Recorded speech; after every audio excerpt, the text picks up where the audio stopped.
Now there was a certain man of Ramathaimzophim, of Mount Ephraim, and his name was Elkanah, the son of Jeroham, the son of Elihu, the son of Tohu, the son of Zuph, an Ephrathite. And he had 2 wives, the name of the one was Hannah, and the name of the other Peninnah, and Peninnah had children, but Hannah had no children.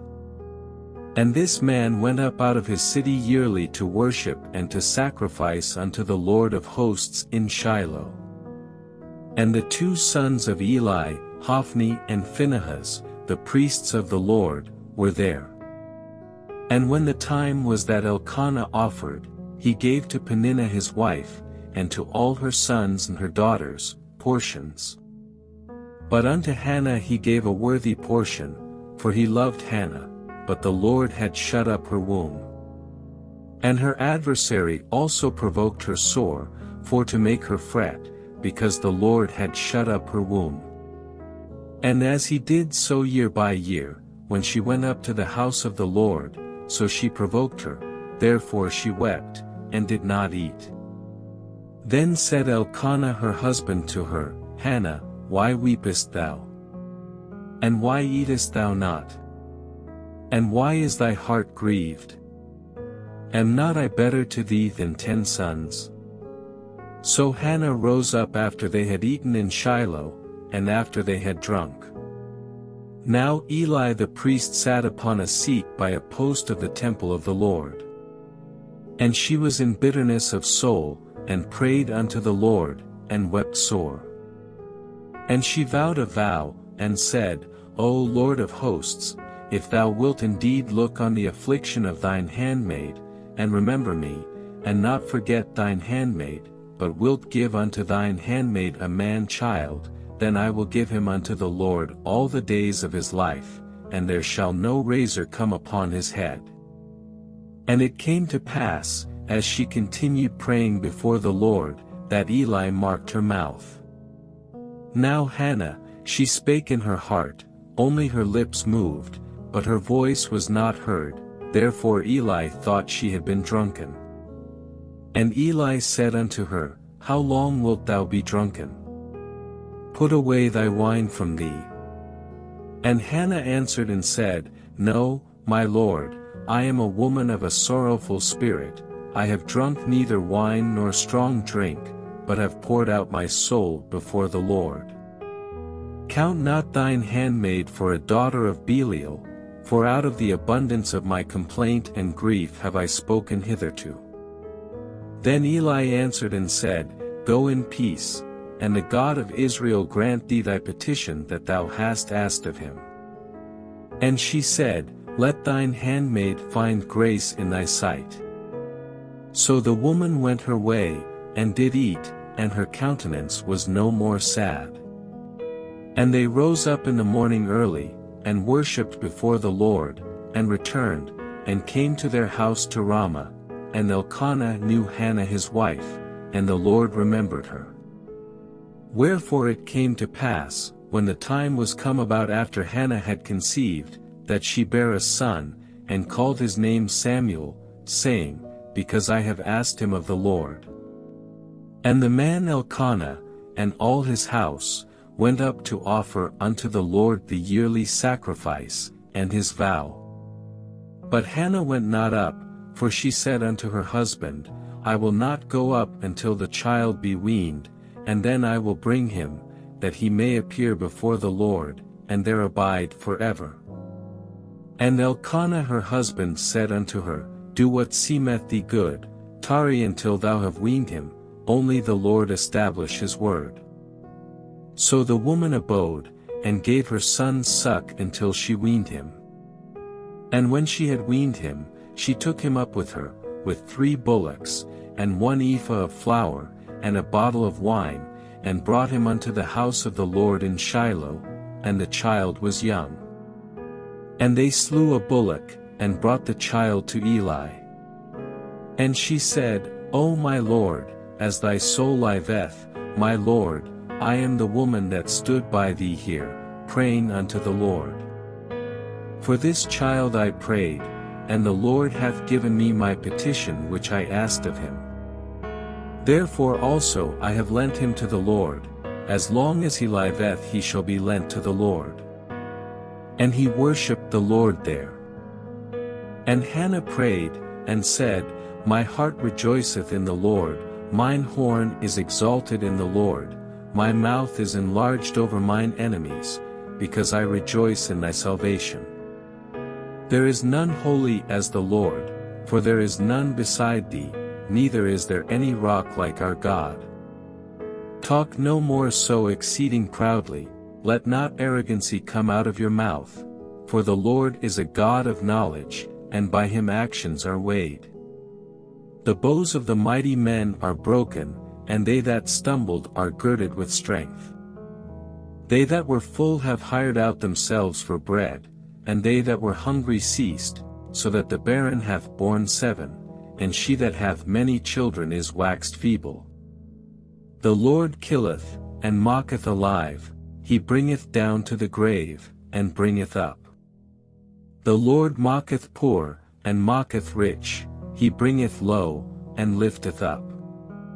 He riseth up the poor out of the dust, and lifteth up the beggar from the dunghill, to set them among princes, and to make them inherit the throne of glory, for the pillars of the earth are the Lord's, and he hath set the world upon them.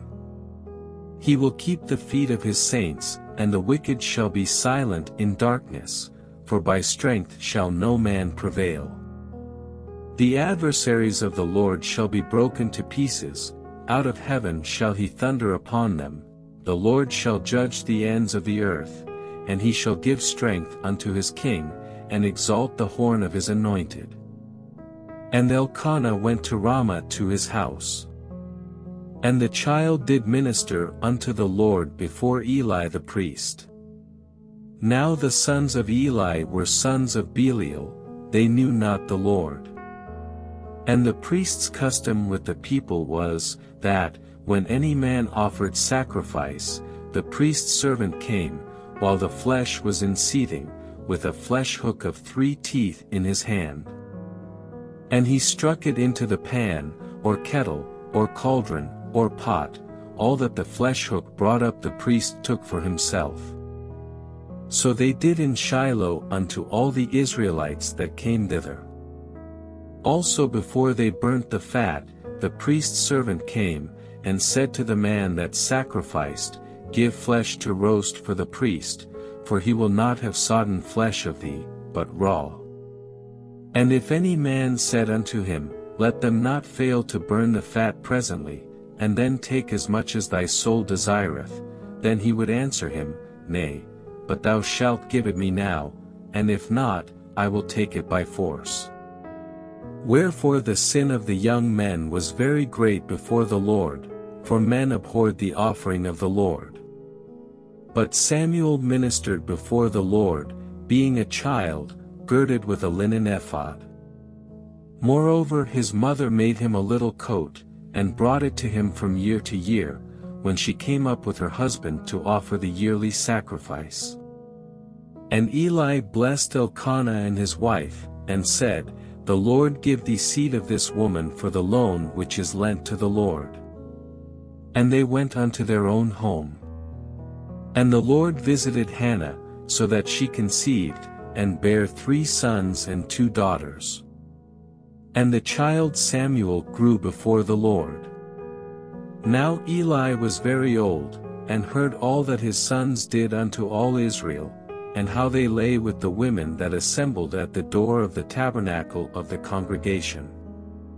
And he said unto them, Why do ye such things? For I hear of your evil dealings by all this people.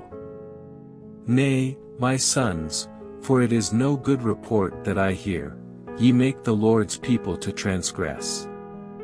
If one man sin against another, the judge shall judge him, but if a man sin against the Lord, who shall entreat for him? Notwithstanding they hearkened not unto the voice of their father, because the Lord would slay them. And the child Samuel grew on, and was in favor both with the Lord, and also with men. And there came a man of God unto Eli, and said unto him, Thus saith the Lord, did I plainly appear unto the house of thy father, when they were in Egypt in Pharaoh's house? And did I choose him out of all the tribes of Israel to be my priest, to offer upon mine altar, to burn incense, to wear an ephod before me? And did I give unto the house of thy father all the offerings made by fire of the children of Israel? Wherefore kick ye at my sacrifice and at mine offering, which I have commanded in my habitation, and honorest thy sons above me, to make yourselves fat with the chiefest of all the offerings of Israel my people? Wherefore the Lord God of Israel saith, I said indeed that thy house, and the house of thy father, should walk before me forever, but now the Lord saith, Be it far from me, for them that honor me I will honor, and they that despise me shall be lightly esteemed. Behold, the days come, that I will cut off thine arm, and the arm of thy father's house, that there shall not be an old man in thine house. And thou shalt see an enemy in my habitation, in all the wealth which God shall give Israel, and there shall not be an old man in thine house forever. And the man of thine, whom I shall not cut off from mine altar, shall be to consume thine eyes, and to grieve thine heart, and all the increase of thine house shall die in the flower of their age. And this shall be a sign unto thee, that shall come upon thy two sons, on Hophni and Phinehas, in one day they shall die both of them. And I will raise me up a faithful priest, that shall do according to that which is in mine heart and in my mind, and I will build him a sure house, and he shall walk before mine anointed forever. And it shall come to pass, that every one that is left in thine house shall come and crouch to him for a piece of silver and a morsel of bread, and shall say, Put me, I pray thee, into one of the priest's offices, that I may eat a piece of bread. And the child Samuel ministered unto the Lord before Eli. And the word of the Lord was precious in those days, there was no open vision. And it came to pass at that time, when Eli was laid down in his place, and his eyes began to wax dim, that he could not see. And ere the lamp of God went out in the temple of the Lord, where the ark of God was, and Samuel was laid down to sleep. That the Lord called Samuel, and he answered, Here am I. And he ran unto Eli, and said, Here am I, for thou calledst me. And he said, I called not, lie down again. And he went and lay down. And the Lord called yet again, Samuel. And Samuel arose and went to Eli, and said, Here am I, for thou didst call me. And he answered, I called not, my son, lie down again. Now Samuel did not yet know the Lord, neither was the word of the Lord yet revealed unto him. And the Lord called Samuel again the third time. And he arose and went to Eli, and said, Here am I, for thou didst call me. And Eli perceived that the Lord had called the child.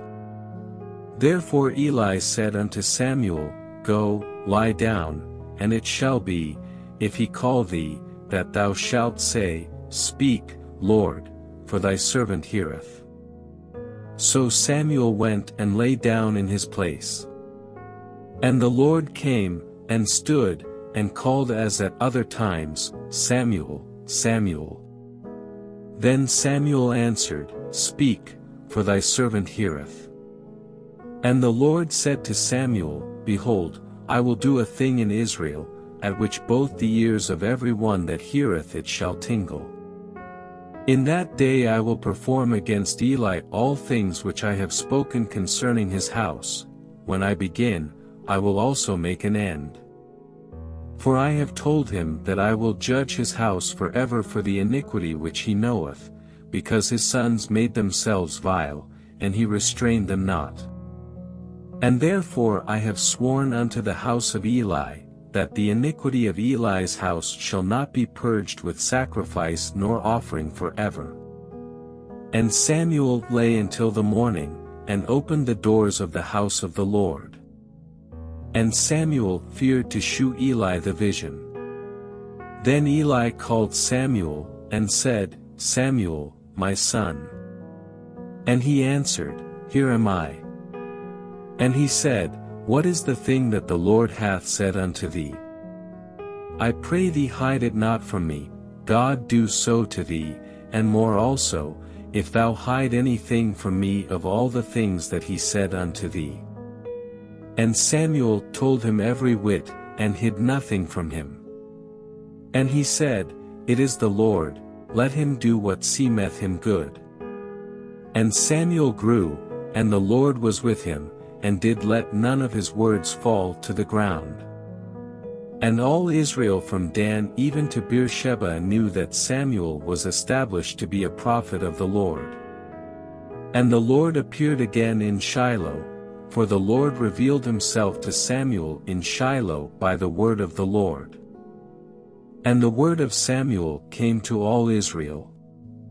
Now Israel went out against the Philistines to battle, and pitched beside Ebenezer, and the Philistines pitched in Aphek. And the Philistines put themselves in array against Israel, and when they joined battle, Israel was smitten before the Philistines, and they slew of the army in the field about 4,000 men. And when the people were come into the camp, the elders of Israel said, Wherefore hath the Lord smitten us today before the Philistines? Let us fetch the ark of the covenant of the Lord out of Shiloh unto us, that, when it cometh among us, it may save us out of the hand of our enemies. So the people sent to Shiloh, that they might bring from thence the ark of the covenant of the Lord of hosts, which dwelleth between the cherubims, and the two sons of Eli, Hophni and Phinehas, were there with the ark of the covenant of God. And when the ark of the covenant of the Lord came into the camp, all Israel shouted with a great shout, so that the earth rang again. And when the Philistines heard the noise of the shout, they said, What meaneth the noise of this great shout in the camp of the Hebrews? And they understood that the ark of the Lord was come into the camp. And the Philistines were afraid, for they said, God is come into the camp. And they said, Woe unto us! For there hath not been such a thing heretofore. Woe unto us! Who shall deliver us out of the hand of these mighty gods? These are the gods that smote the Egyptians with all the plagues in the wilderness.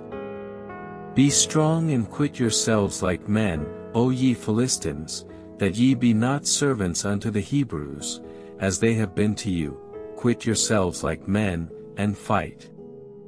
And the Philistines fought, and Israel was smitten, and they fled every man into his tent, and there was a very great slaughter, for there fell of Israel 30,000 footmen.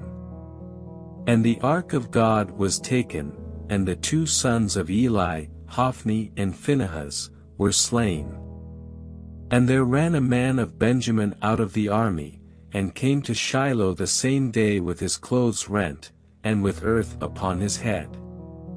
And when he came, lo, Eli sat upon a seat by the wayside watching, for his heart trembled for the ark of God. And when the man came into the city, and told it, all the city cried out. And when Eli heard the noise of the crying, he said, What meaneth the noise of this tumult? And the man came in hastily, and told Eli. Now Eli was 98 years old, and his eyes were dim, that he could not see. And the man said unto Eli, I am he that came out of the army, and I fled today out of the army. And he said, What is there done, my son? And the messenger answered and said, Israel is fled before the Philistines, and there hath been also a great slaughter among the people, and thy two sons also, Hophni and Phinehas, are dead, and the ark of God is taken. And it came to pass, when he made mention of the ark of God, that he fell from off the seat backward by the side of the gate, and his neck brake, and he died, for he was an old man, and heavy. And he had judged Israel 40 years. And his daughter-in-law, Phinehas' wife, was with child, near to be delivered, and when she heard the tidings that the ark of God was taken, and that her father-in-law and her husband were dead, she bowed herself and travailed, for her pains came upon her.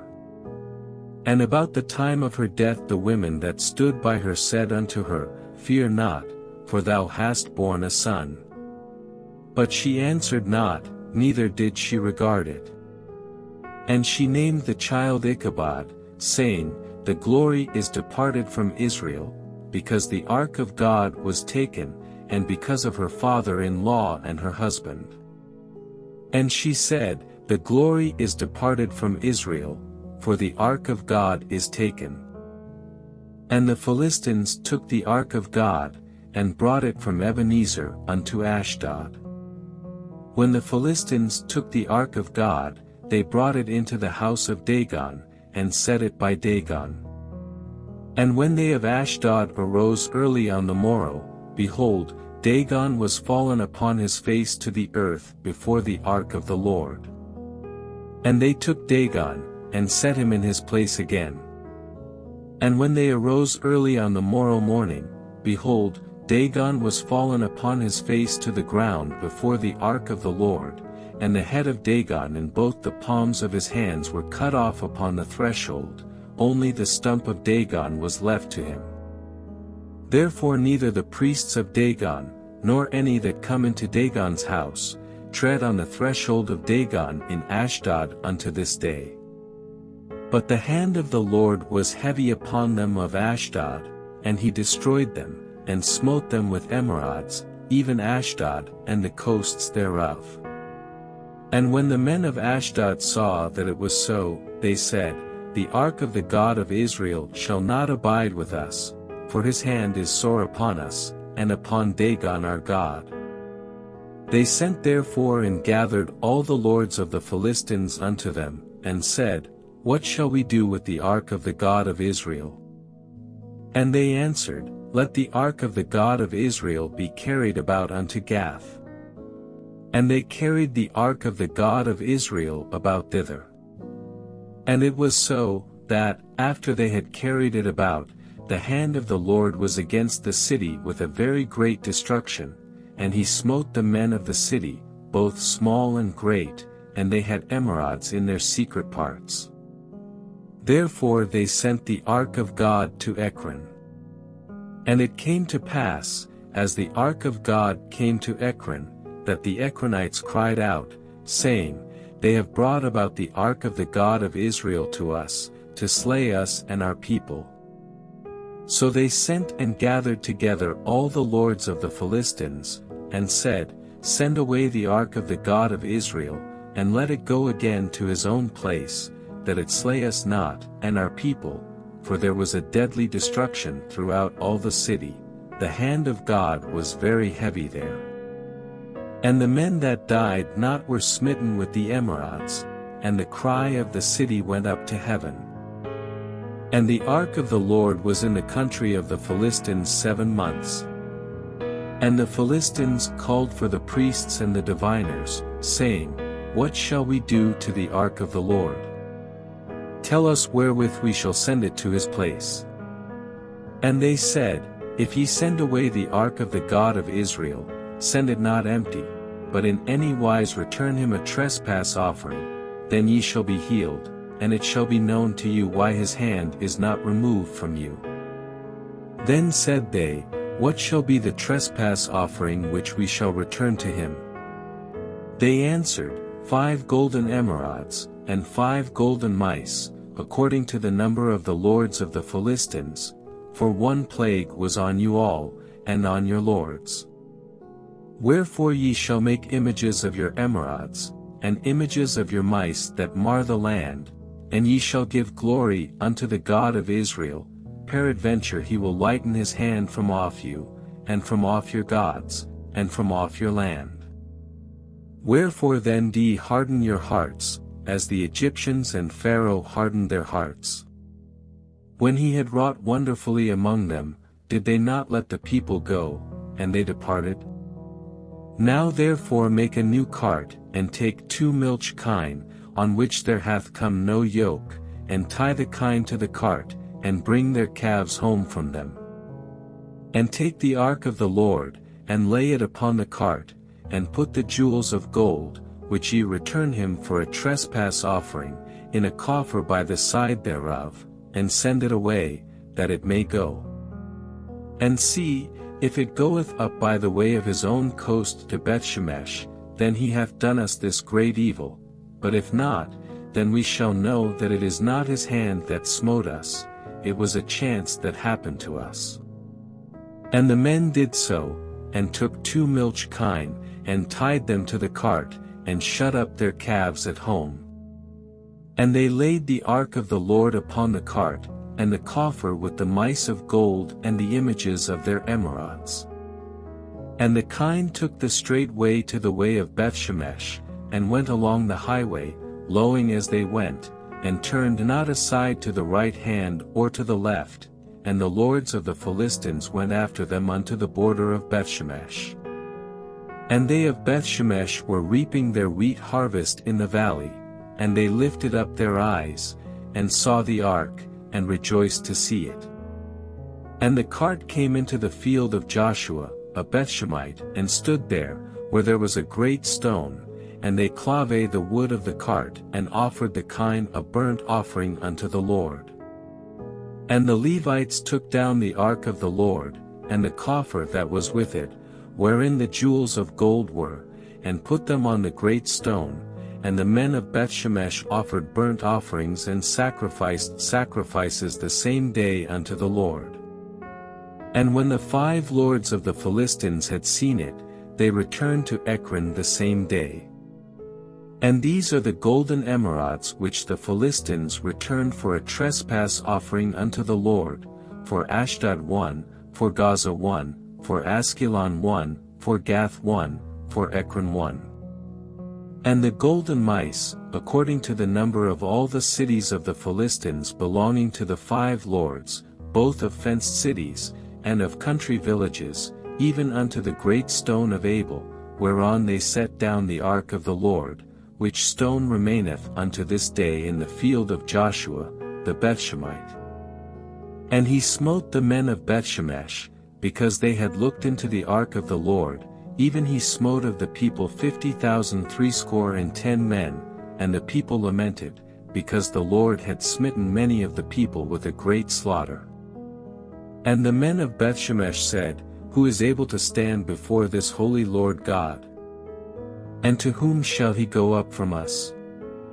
And they sent messengers to the inhabitants of Kirjathjearim, saying, The Philistines have brought again the ark of the Lord, come ye down, and fetch it up to you. And the men of Kirjathjearim came, and fetched up the ark of the Lord, and brought it into the house of Abinadab in the hill, and sanctified Eleazar his son to keep the ark of the Lord. And it came to pass, while the ark abode in Kirjathjearim, that the time was long, for it was 20 years, and all the house of Israel lamented after the Lord. And Samuel spake unto all the house of Israel, saying, If ye do return unto the Lord with all your hearts, then put away the strange gods and Ashtaroth from among you, and prepare your hearts unto the Lord, and serve him only, and he will deliver you out of the hand of the Philistines. Then the children of Israel did put away Baalim and Ashtaroth, and served the Lord only. And Samuel said, Gather all Israel to Mizpeh, and I will pray for you unto the Lord. And they gathered together to Mizpeh, and drew water, and poured it out before the Lord, and fasted on that day, and said there, We have sinned against the Lord. And Samuel judged the children of Israel in Mizpeh. And when the Philistines heard that the children of Israel were gathered together to Mizpeh, the lords of the Philistines went up against Israel. And when the children of Israel heard it, they were afraid of the Philistines. And the children of Israel said to Samuel, cease not to cry unto the Lord our God for us, that he will save us out of the hand of the Philistines. And Samuel took a sucking lamb, and offered it for a burnt offering holy unto the Lord, and Samuel cried unto the Lord for Israel, and the Lord heard him. And as Samuel was offering up the burnt offering, the Philistines drew near to battle against Israel, but the Lord thundered with a great thunder on that day upon the Philistines, and discomfited them, and they were smitten before Israel. And the men of Israel went out of Mizpeh, and pursued the Philistines, and smote them, until they came under Bethkar. Then Samuel took a stone, and set it between Mizpeh and Shen, and called the name of it Ebenezer, saying, Hitherto hath the Lord helped us. So the Philistines were subdued, and they came no more into the coast of Israel, and the hand of the Lord was against the Philistines all the days of Samuel. And the cities which the Philistines had taken from Israel were restored to Israel, from Ekron even unto Gath, and the coasts thereof did Israel deliver out of the hands of the Philistines. And there was peace between Israel and the Amorites. And Samuel judged Israel all the days of his life. And he went from year to year in circuit to Bethel, and Gilgal, and Mizpeh, and judged Israel in all those places. And his return was to Ramah, for there was his house, and there he judged Israel, and there he built an altar unto the Lord. And it came to pass, when Samuel was old, that he made his sons judges over Israel. Now the name of his firstborn was Joel, and the name of his second, Abiah. They were judges in Beersheba. And his sons walked not in his ways, but turned aside after lucre, and took bribes, and perverted judgment. Then all the elders of Israel gathered themselves together, and came to Samuel unto Ramah. And said unto him, Behold, thou art old, and thy sons walk not in thy ways, now make us a king to judge us like all the nations. But the thing displeased Samuel, when they said, Give us a king to judge us. And Samuel prayed unto the Lord. And the Lord said unto Samuel, Hearken unto the voice of the people in all that they say unto thee, for they have not rejected thee, but they have rejected me, that I should not reign over them. According to all the works which they have done since the day that I brought them up out of Egypt even unto this day, wherewith they have forsaken me, and served other gods, so do they also unto thee. Now therefore hearken unto their voice, howbeit yet protest solemnly unto them, and shew them the manner of the king that shall reign over them. And Samuel told all the words of the Lord unto the people that asked of him a king. And he said, This will be the manner of the king that shall reign over you. He will take your sons, and appoint them for himself, for his chariots, and to be his horsemen, and some shall run before his chariots. And he will appoint him captains over thousands, and captains over 50s, and will set them to ear his ground, and to reap his harvest, and to make his instruments of war, and instruments of his chariots. And he will take your daughters to be confectionaries, and to be cooks, and to be bakers. And he will take your fields, and your vineyards, and your olive yards, even the best of them, and give them to his servants. And he will take the tenth of your seed, and of your vineyards, and give to his officers, and to his servants. And he will take your menservants, and your maidservants, and your goodliest young men, and your asses, and put them to his work. He will take the tenth of your sheep, and ye shall be his servants. And ye shall cry out in that day because of your king which ye shall have chosen you, and the Lord will not hear you in that day. Nevertheless the people refused to obey the voice of Samuel, and they said, Nay, but we will have a king over us, that we also may be like all the nations, and that our king may judge us, and go out before us, and fight our battles." And Samuel heard all the words of the people, and he rehearsed them in the ears of the Lord. And the Lord said to Samuel, "Hearken unto their voice, and make them a king." And Samuel said unto the men of Israel, "Go ye every man unto his city." Now there was a man of Benjamin, whose name was Kish, the son of Abiel, the son of Zerah, the son of Bechorath, the son of Aphiah, a Benjamite, a mighty man of power. And he had a son, whose name was Saul, a choice young man, and a goodly, and there was not among the children of Israel a goodlier person than he. From his shoulders and upward he was higher than any of the people. And the asses of Kish Saul's father were lost. And Kish said to Saul his son, "Take now one of the servants with thee, and arise, go seek the asses." And he passed through Mount Ephraim, and passed through the land of Shalisha, but they found them not. Then they passed through the land of Shalim, and there they were not. And he passed through the land of the Benjamites, but they found them not. And when they were come to the land of Zuph, Saul said to his servant that was with him, "Come, and let us return, lest my father leave caring for the asses, and take thought for us." And he said unto him, "Behold now, there is in this city a man of God, and he is an honorable man, all that he saith cometh surely to pass. Now let us go thither, peradventure he can shew us our way that we should go." Then said Saul to his servant, "But, behold, if we go, what shall we bring the man? For the bread is spent in our vessels, and there is not a present to bring to the man of God. What have we?" And the servant answered Saul again, and said, "Behold, I have here at hand the fourth part of a shekel of silver, that will I give to the man of God, to tell us our way."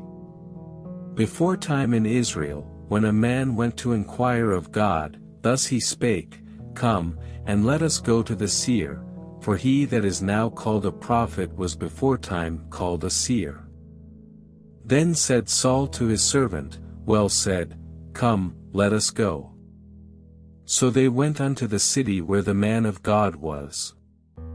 And as they went up the hill to the city, they found young maidens going out to draw water, and said unto them, "Is the seer here?" And they answered them, and said, "He is, behold, he is before you, make haste now, for he came today to the city, for there is a sacrifice of the people today in the high place.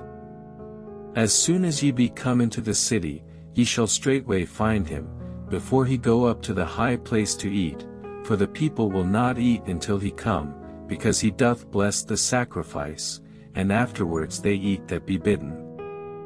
Now therefore get you up, for about this time ye shall find him." And they went up into the city, and when they were come into the city, behold, Samuel came out against them, for to go up to the high place. Now the Lord had told Samuel in his ear a day before Saul came, saying, "Tomorrow about this time I will send thee a man out of the land of Benjamin, and thou shalt anoint him to be captain over my people Israel, that he may save my people out of the hand of the Philistines, for I have looked upon my people, because their cry is come unto me." And when Samuel saw Saul, the Lord said unto him, "Behold the man whom I spake to thee of. This same shall reign over my people." Then Saul drew near to Samuel in the gate, and said, "Tell me, I pray thee, where the seer's house is." And Samuel answered Saul, and said, "I am the seer, go up before me unto the high place, for ye shall eat with me today, and tomorrow I will let thee go, and will tell thee all that is in thine heart. And as for thine asses that were lost 3 days ago, set not thy mind on them, for they are found. And on whom is all the desire of Israel? Is it not on thee, and on all thy father's house?" And Saul answered and said, Am not I a Benjamite, of the smallest of the tribes of Israel? and my family the least of all the families of the tribe of Benjamin? Wherefore then speakest thou so to me? And Samuel took Saul and his servant, and brought them into the parlor, and made them sit in the chiefest place among them that were bidden, which were about 30 persons.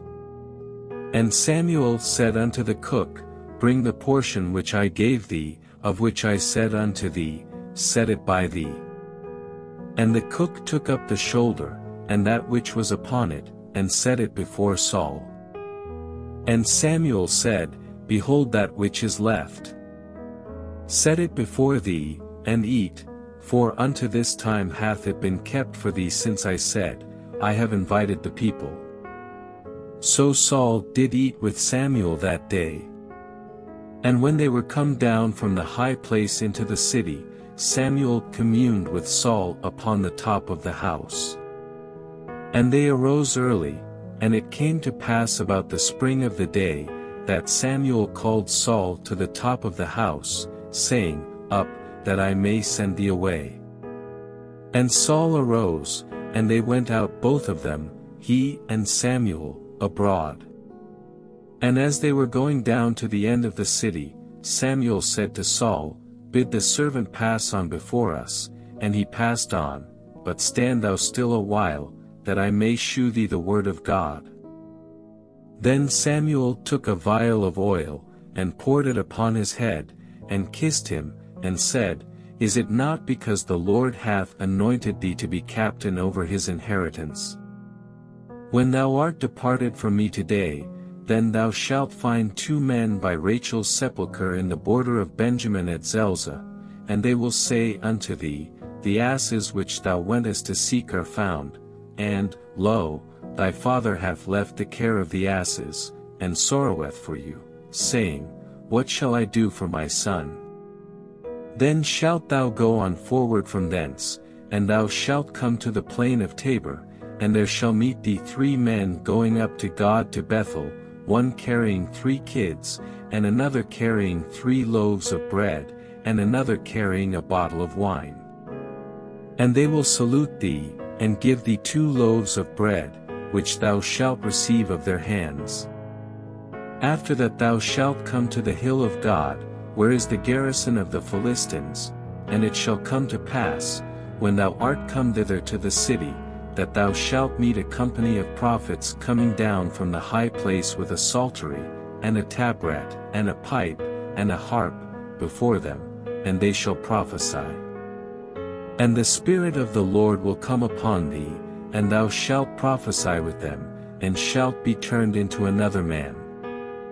And let it be, when these signs are come unto thee, that thou do as occasion serve thee, for God is with thee. And thou shalt go down before me to Gilgal, and, behold, I will come down unto thee, to offer burnt offerings, and to sacrifice sacrifices of peace offerings. 7 days shalt thou tarry, till I come to thee, and shew thee what thou shalt do. And it was so, that when he had turned his back to go from Samuel, God gave him another heart, and all those signs came to pass that day. And when they came thither to the hill, behold, a company of prophets met him, and the Spirit of God came upon him, and he prophesied among them. And it came to pass, when all that knew him beforetime saw that, behold, he prophesied among the prophets, then the people said one to another, What is this that is come unto the son of Kish? Is Saul also among the prophets? And one of the same place answered and said, But who is their father? Therefore it became a proverb, Is Saul also among the prophets? And when he had made an end of prophesying, he came to the high place. And Saul's uncle said unto him and to his servant, Whither went ye? And he said, To seek the asses, and when we saw that they were nowhere, we came to Samuel. And Saul's uncle said, Tell me, I pray thee, what Samuel said unto you. And Saul said unto his uncle, He told us plainly that the asses were found. But of the matter of the kingdom, whereof Samuel spake, he told him not. And Samuel called the people together unto the Lord to Mizpeh, and said unto the children of Israel, Thus saith the Lord God of Israel, I brought up Israel out of Egypt, and delivered you out of the hand of the Egyptians, and out of the hand of all kingdoms, and of them that oppressed you. And ye have this day rejected your God, who himself saved you out of all your adversities and your tribulations, and ye have said unto him, Nay, but set a king over us. Now therefore present yourselves before the Lord by your tribes, and by your thousands.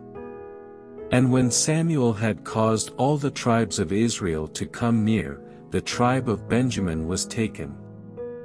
When he had caused the tribe of Benjamin to come near by their families, the family of Matri was taken, and Saul the son of Kish was taken, and when they sought him, he could not be found.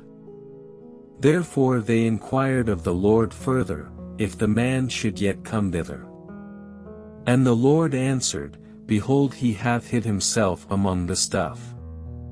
And they ran and fetched him thence, and when he stood among the people, he was higher than any of the people from his shoulders and upward.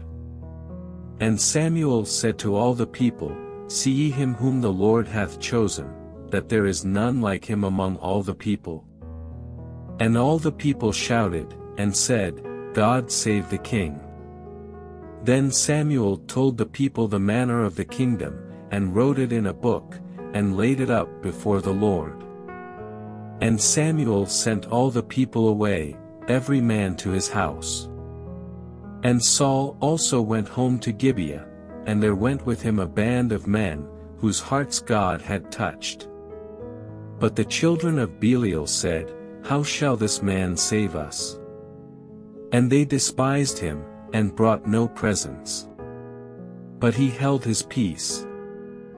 Then Naash the Ammonite came up, and encamped against Jabeshgilead, and all the men of Jabesh said unto Naash, Make a covenant with us, and we will serve thee. And Naash the Ammonite answered them, On this condition will I make a covenant with you, that I may thrust out all your right eyes, and lay it for a reproach upon all Israel. And the elders of Jabesh said unto him, Give us 7 days' respite, that we may send messengers unto all the coasts of Israel, and then, if there be no man to save us, we will come out to thee. Then came the messengers to Gibeah of Saul, and told the tidings in the ears of the people, and all the people lifted up their voices, and wept. And, behold, Saul came after the herd out of the field, and Saul said, What aileth the people that they weep? And they told him the tidings of the men of Jabesh.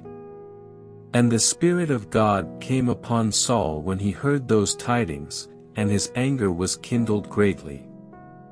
And he took a yoke of oxen, and hewed them in pieces, and sent them throughout all the coasts of Israel by the hands of messengers, saying, Whosoever cometh not forth after Saul and after Samuel, so shall it be done unto his oxen.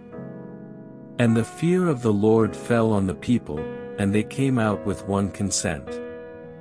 And when he numbered them in Bezek, the children of Israel were 300,000, and the men of Judah 30,000. And they said unto the messengers that came, Thus shall ye say unto the men of Jabeshgilead, Tomorrow, by that time the sun be hot, ye shall have help. And the messengers came and shewed it to the men of Jabesh, and they were glad. Therefore the men of Jabesh said, Tomorrow we will come out unto you, and ye shall do with us all that seemeth good unto you. And it was so on the morrow, that Saul put the people in 3 companies, and they came into the midst of the host in the morning watch, and slew the Ammonites until the heat of the day, and it came to pass, that they which remained were scattered, so that 2 of them were not left together. And the people said unto Samuel, Who is he that said, Shall Saul reign over us? Bring the men, that we may put them to death. And Saul said, There shall not a man be put to death this day, for today the Lord hath wrought salvation in Israel." Then said Samuel to the people, "Come, and let us go to Gilgal, and renew the kingdom there." And all the people went to Gilgal, and there they made Saul king before the Lord in Gilgal, and there they sacrificed sacrifices of peace offerings before the Lord, and there Saul and all the men of Israel rejoiced greatly. And Samuel said unto all Israel, Behold, I have hearkened unto your voice in all that ye said unto me, and have made a king over you.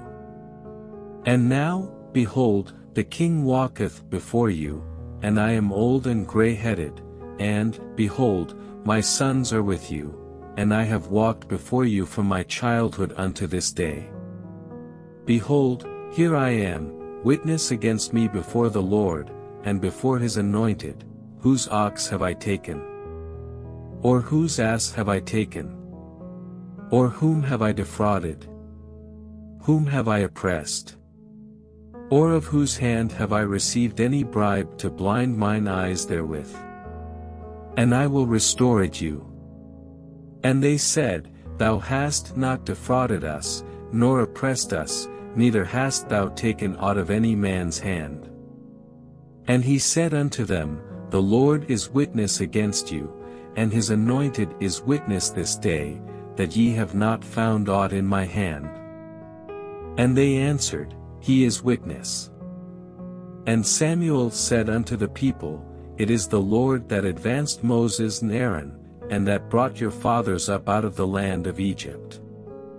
Now therefore stand still, that I may reason with you before the Lord of all the righteous acts of the Lord, which he did to you and to your fathers. When Jacob was come into Egypt, and your fathers cried unto the Lord, then the Lord sent Moses and Aaron, which brought forth your fathers out of Egypt, and made them dwell in this place.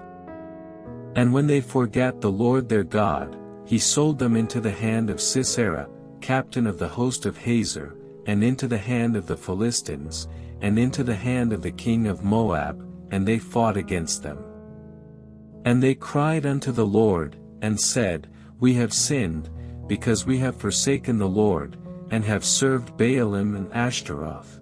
But now deliver us out of the hand of our enemies, and we will serve thee. And the Lord sent Jerubbaal, and Bedan, and Jephthah, and Samuel, and delivered you out of the hand of your enemies on every side, and ye dwelt safe. And when ye saw that Nahash the king of the children of Ammon came against you, ye said unto me, Nay, but a king shall reign over us, when the Lord your God was your king. Now therefore behold the king whom ye have chosen, and whom ye have desired. And, behold, the Lord hath set a king over you. If ye will fear the Lord, and serve him, and obey his voice, and not rebel against the commandment of the Lord, then shall both ye and also the king that reigneth over you continue following the Lord your God. But if ye will not obey the voice of the Lord, but rebel against the commandment of the Lord, then shall the hand of the Lord be against you, as it was against your fathers. Now therefore stand and see this great thing, which the Lord will do before your eyes. Is it not wheat harvest today? I will call unto the Lord, and he shall send thunder and rain, that ye may perceive and see that your wickedness is great, which ye have done in the sight of the Lord, in asking you a king. So Samuel called unto the Lord, and the Lord sent thunder and rain that day, and all the people greatly feared the Lord and Samuel. And all the people said unto Samuel, Pray for thy servants unto the Lord thy God, that we die not, for we have added unto all our sins this evil, to ask us a king. And Samuel said unto the people, Fear not, ye have done all this wickedness, yet turn not aside from following the Lord, but serve the Lord with all your heart. And turn ye not aside, for then should ye go after vain things, which cannot profit nor deliver, for they are vain. For the Lord will not forsake his people for his great name's sake, because it hath pleased the Lord to make you his people. Moreover, as for me, God forbid that I should sin against the Lord in ceasing to pray for you, but I will teach you the good and the right way. Only fear the Lord, and serve him in truth with all your heart, for consider how great things he hath done for you. But if ye shall still do wickedly, ye shall be consumed, both ye and your king. Saul reigned 1 year, and when he had reigned 2 years over Israel, Saul chose him 3,000 men of Israel, whereof 2,000 were with Saul in Michmash and in Mount Bethel, and 1,000 were with Jonathan in Gibeah of Benjamin, and the rest of the people he sent every man to his tent. And Jonathan smote the garrison of the Philistines that was in Geba, and the Philistines heard of it. And Saul blew the trumpet throughout all the land, saying, Let the Hebrews hear. And all Israel heard say that Saul had smitten a garrison of the Philistines, and that Israel also was had in abomination with the Philistines. And the people were called together after Saul to Gilgal.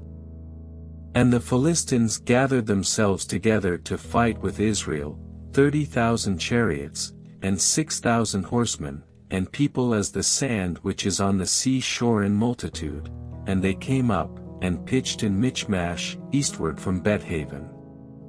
When the men of Israel saw that they were in a strait, for the people were distressed, then the people did hide themselves in caves, and in thickets, and in rocks, and in high places, and in pits. And some of the Hebrews went over Jordan to the land of Gad and Gilead. As for Saul, he was yet in Gilgal, and all the people followed him trembling. And he tarried 7 days, according to the set time that Samuel had appointed, but Samuel came not to Gilgal, and the people were scattered from him. And Saul said, Bring hither a burnt offering to me, and peace offerings. And he offered the burnt offering. And it came to pass, that as soon as he had made an end of offering the burnt offering, behold, Samuel came, and Saul went out to meet him, that he might salute him. And Samuel said, What hast thou done? And Saul said, Because I saw that the people were scattered from me, and that thou camest not within the days appointed, and that the Philistines gathered themselves together at Michmash. Therefore said I, The Philistines will come down now upon me to Gilgal, and I have not made supplication unto the Lord. I forced myself therefore, and offered a burnt offering. And Samuel said to Saul, Thou hast done foolishly, thou hast not kept the commandment of the Lord thy God, which he commanded thee, for now would the Lord have established thy kingdom upon Israel forever. But now thy kingdom shall not continue, the Lord hath sought him a man after his own heart, and the Lord hath commanded him to be captain over his people, because thou hast not kept that which the Lord commanded thee. And Samuel arose, and gat him up from Gilgal unto Gibeah of Benjamin. And Saul numbered the people that were present with him, about 600 men. And Saul, and Jonathan his son, and the people that were present with them, abode in Gibeah of Benjamin, but the Philistines encamped in Michmash. And the spoilers came out of the camp of the Philistines in 3 companies. 1 company turned unto the way that leadeth to Ophrah, unto the land of Shul. And another company turned the way to Betharon, and another company turned to the way of the border that looketh to the valley of Zeboim toward the wilderness. Now there was no smith found throughout all the land of Israel, for the Philistines said, Lest the Hebrews make them swords or spears. But all the Israelites went down to the Philistines, to sharpen every man his share, and his coulter, and his axe, and his mattock. Yet they had a file for the mattocks, and for the coulters, and for the forks, and for the axes, and to sharpen the goads. So it came to pass in the day of battle, that there was neither sword nor spear found in the hand of any of the people that were with Saul and Jonathan, but with Saul and with Jonathan his son was there found. And the garrison of the Philistines went out to the passage of Michmash. Now it came to pass upon a day, that Jonathan the son of Saul said unto the young man that bare his armor, Come, and let us go over to the Philistines' garrison, that is on the other side. But he told not his father. And Saul tarried in the uttermost part of Gibeah under a pomegranate tree which is in Migron, and the people that were with him were about 600 men. And Ahiah, the son of Ahitub, Ichabod's brother, the son of Phinehas, the son of Eli, the Lord's priest in Shiloh, wearing an ephod. And the people knew not that Jonathan was gone. And between the passages, by which Jonathan sought to go over unto the Philistines' garrison, there was a sharp rock on the one side, and a sharp rock on the other side, and the name of the one was Bozez, and the name of the other Sene. The forefront of the one was situate northward over against Michmash, and the other southward over against Gibeah. And Jonathan said to the young man that bare his armor, Come, and let us go over unto the garrison of these uncircumcised. It may be that the Lord will work for us, for there is no restraint to the Lord to save by many or by few. And his armor-bearer said unto him, Do all that is in thine heart, turn thee, behold, I am with thee according to thy heart. Then said Jonathan, Behold, we will pass over unto these men, and we will discover ourselves unto them. If they say thus unto us, Tarry until we come to you, then we will stand still in our place, and will not go up unto them. But if they say thus, Come up unto us, then we will go up, for the Lord hath delivered them into our hand, and this shall be a sign unto us. And both of them discovered themselves unto the garrison of the Philistines, and the Philistines said, Behold, the Hebrews come forth out of the holes where they had hid themselves. And the men of the garrison answered Jonathan and his armor-bearer, and said, Come up to us, and we will shew you a thing. And Jonathan said unto his armor-bearer, Come up after me, for the Lord hath delivered them into the hand of Israel. And Jonathan climbed up upon his hands and upon his feet, and his armor-bearer after him, and they fell before Jonathan, and his armor-bearer slew after him.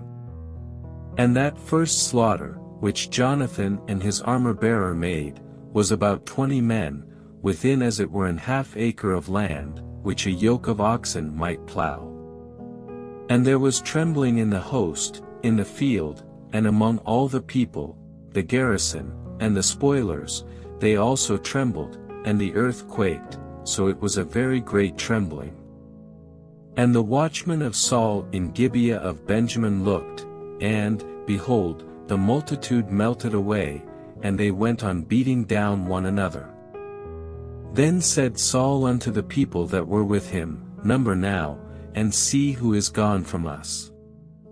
And when they had numbered, behold, Jonathan and his armor-bearer were not there. And Saul said unto Ahiah, Bring hither the ark of God. For the ark of God was at that time with the children of Israel. And it came to pass, while Saul talked unto the priest, that the noise that was in the host of the Philistines went on and increased, and Saul said unto the priest, Withdraw thine hand. And Saul and all the people that were with him assembled themselves, and they came to the battle, and, behold, every man's sword was against his fellow, and there was a very great discomfiture. Moreover the Hebrews that were with the Philistines before that time, which went up with them into the camp from the country round about, even they also turned to be with the Israelites that were with Saul and Jonathan. Likewise all the men of Israel which had hid themselves in Mount Ephraim, when they heard that the Philistines fled, even they also followed hard after them in the battle. So the Lord saved Israel that day, and the battle passed over unto Bethaven. And the men of Israel were distressed that day, for Saul had adjured the people, saying, Cursed be the man that eateth any food until evening, that I may be avenged on mine enemies. So none of the people tasted any food. And all they of the land came to a wood, and there was honey upon the ground.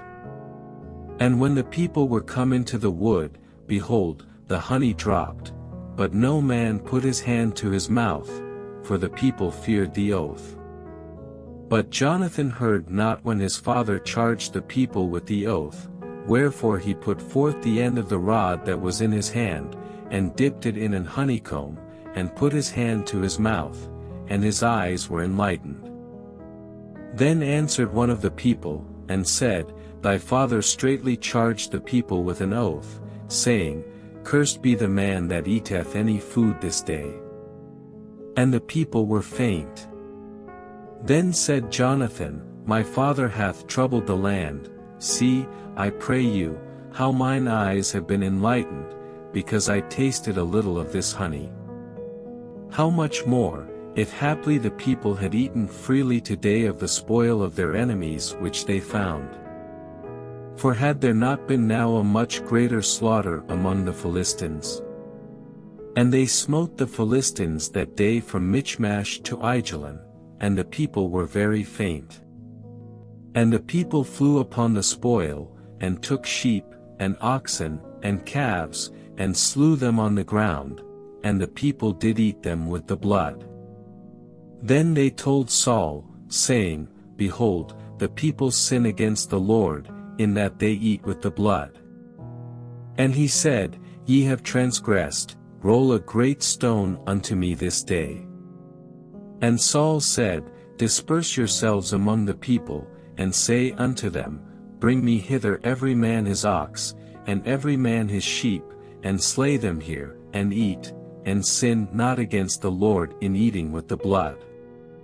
And all the people brought every man his ox with him that night, and slew them there. And Saul built an altar unto the Lord, the same was the first altar that he built unto the Lord. And Saul said, Let us go down after the Philistines by night, and spoil them until the morning light, and let us not leave a man of them. And they said, Do whatsoever seemeth good unto thee. Then said the priest, Let us draw near hither unto God. And Saul asked counsel of God, Shall I go down after the Philistines? Wilt thou deliver them into the hand of Israel? But he answered him not that day. And Saul said, Draw ye near hither, all the chief of the people, and know and see wherein this sin hath been this day. For, as the Lord liveth, which saveth Israel, though it be in Jonathan my son, he shall surely die. But there was not a man among all the people that answered him. Then said he unto all Israel, Be ye on one side, and I and Jonathan my son will be on the other side. And the people said unto Saul, Do what seemeth good unto thee. Therefore Saul said unto the Lord God of Israel, Give a perfect lot. And Saul and Jonathan were taken, but the people escaped. And Saul said, Cast lots between me and Jonathan my son. And Jonathan was taken. Then Saul said to Jonathan, Tell me what thou hast done. And Jonathan told him, and said, I did but taste a little honey with the end of the rod that was in mine hand, and, lo, I must die. And Saul answered, God do so and more also, for thou shalt surely die, Jonathan. And the people said unto Saul, Shall Jonathan die, who hath wrought this great salvation in Israel? God forbid, as the Lord liveth, there shall not one hair of his head fall to the ground, for he hath wrought with God this day. So the people rescued Jonathan, that he died not. Then Saul went up from following the Philistines, and the Philistines went to their own place. So Saul took the kingdom over Israel, and fought against all his enemies on every side, against Moab, and against the children of Ammon, and against Edom, and against the kings of Zobah, and against the Philistines, and whithersoever he turned himself, he vexed them. And he gathered an host, and smote the Amalekites, and delivered Israel out of the hands of them that spoiled them. Now the sons of Saul were Jonathan, and Ishui, and Melchishua, and the names of his 2 daughters were these, the name of the firstborn Merab, and the name of the younger Michal. And the name of Saul's wife was Ahinoam, the daughter of Ahimaaz, and the name of the captain of his host was Abner, the son of Ner, Saul's uncle. And Kish was the father of Saul, and Ner the father of Abner was the son of Abel. And there was sore war against the Philistines all the days of Saul, and when Saul saw any strong man, or any valiant man, he took him unto him. Samuel also said unto Saul, The Lord sent me to anoint thee to be king over his people, over Israel, now therefore hearken thou unto the voice of the words of the Lord. Thus saith the Lord of hosts, I remember that which Amalek did to Israel, how he laid wait for him in the way, when he came up from Egypt. Now go and smite Amalek, and utterly destroy all that they have, and spare them not, but slay both man and woman, infant and suckling, ox and sheep, camel and ass. And Saul gathered the people together, and numbered them in Tel Aim, 200,000 footmen, and 10,000 men of Judah. And Saul came to a city of Amalek, and laid wait in the valley. And Saul said unto the Kenites, Go, depart, get you down from among the Amalekites, lest I destroy you with them, for ye shewed kindness to all the children of Israel, when they came up out of Egypt. So the Kenites departed from among the Amalekites.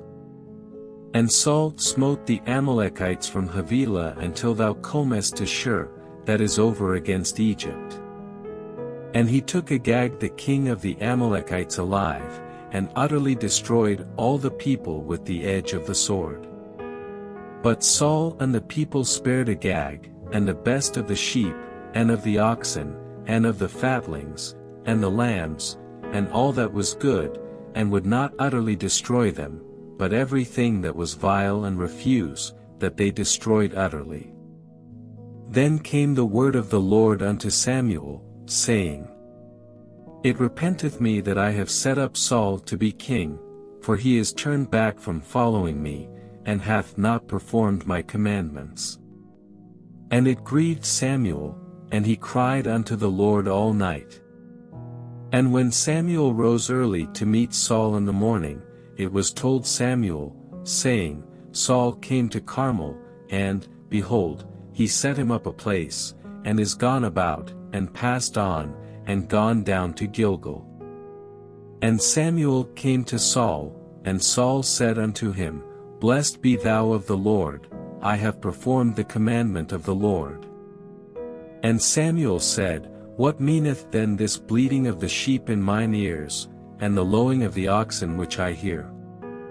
And Saul said, They have brought them from the Amalekites, for the people spared the best of the sheep and of the oxen, to sacrifice unto the Lord thy God, and the rest we have utterly destroyed. Then Samuel said unto Saul, Stay, and I will tell thee what the Lord hath said to me this night. And he said unto him, Say on. And Samuel said, When thou wast little in thine own sight, wast thou not made the head of the tribes of Israel, and the Lord anointed thee king over Israel? And the Lord sent thee on a journey, and said, Go and utterly destroy the sinners the Amalekites, and fight against them until they be consumed. Wherefore then didst thou not obey the voice of the Lord, but didst fly upon the spoil, and didst evil in the sight of the Lord? And Saul said unto Samuel, Yea, I have obeyed the voice of the Lord, and have gone the way which the Lord sent me, and have brought Agag the king of Amalek, and have utterly destroyed the Amalekites. But the people took of the spoil, sheep and oxen, the chief of the things which should have been utterly destroyed, to sacrifice unto the Lord thy God in Gilgal. And Samuel said, Hath the Lord as great delight in burnt offerings and sacrifices, as in obeying the voice of the Lord? Behold, to obey is better than sacrifice, and to hearken than the fat of rams. For rebellion is as the sin of witchcraft, and stubbornness is as iniquity and idolatry. Because thou hast rejected the word of the Lord, he hath also rejected thee from being king. And Saul said unto Samuel, I have sinned, for I have transgressed the commandment of the Lord, and thy words, because I feared the people, and obeyed their voice. Now therefore, I pray thee, pardon my sin, and turn again with me, that I may worship the Lord. And Samuel said unto Saul, I will not return with thee, for thou hast rejected the word of the Lord, and the Lord hath rejected thee from being king over Israel. And as Samuel turned about to go away, he laid hold upon the skirt of his mantle, and it rent. And Samuel said unto him, The Lord hath rent the kingdom of Israel from thee this day, and hath given it to a neighbor of thine, that is better than thou. And also the strength of Israel will not lie nor repent, for he is not a man, that he should repent. Then he said, I have sinned, yet honor me now, I pray thee, before the elders of my people, and before Israel, and turn again with me, that I may worship the Lord thy God. So Samuel turned again after Saul, and Saul worshipped the Lord. Then said Samuel, Bring ye hither to me Agag the king of the Amalekites. And Agag came unto him delicately. And Agag said, Surely the bitterness of death is past. And Samuel said, As thy sword hath made women childless, so shall thy mother be childless among women. And Samuel hewed Agag in pieces before the Lord in Gilgal. Then Samuel went to Ramah, and Saul went up to his house to Gibeah of Saul. And Samuel came no more to see Saul until the day of his death. Nevertheless Samuel mourned for Saul, and the Lord repented that he had made Saul king over Israel. And the Lord said unto Samuel, How long wilt thou mourn for Saul, seeing I have rejected him from reigning over Israel? Fill thine horn with oil, and go, I will send thee to Jesse the Bethlehemite, for I have provided me a king among his sons. And Samuel said, How can I go? If Saul hear it, he will kill me. And the Lord said, Take an heifer with thee, and say, I am come to sacrifice to the Lord. And call Jesse to the sacrifice, and I will shew thee what thou shalt do, and thou shalt anoint unto me him whom I name unto thee. And Samuel did that which the Lord spake, and came to Bethlehem.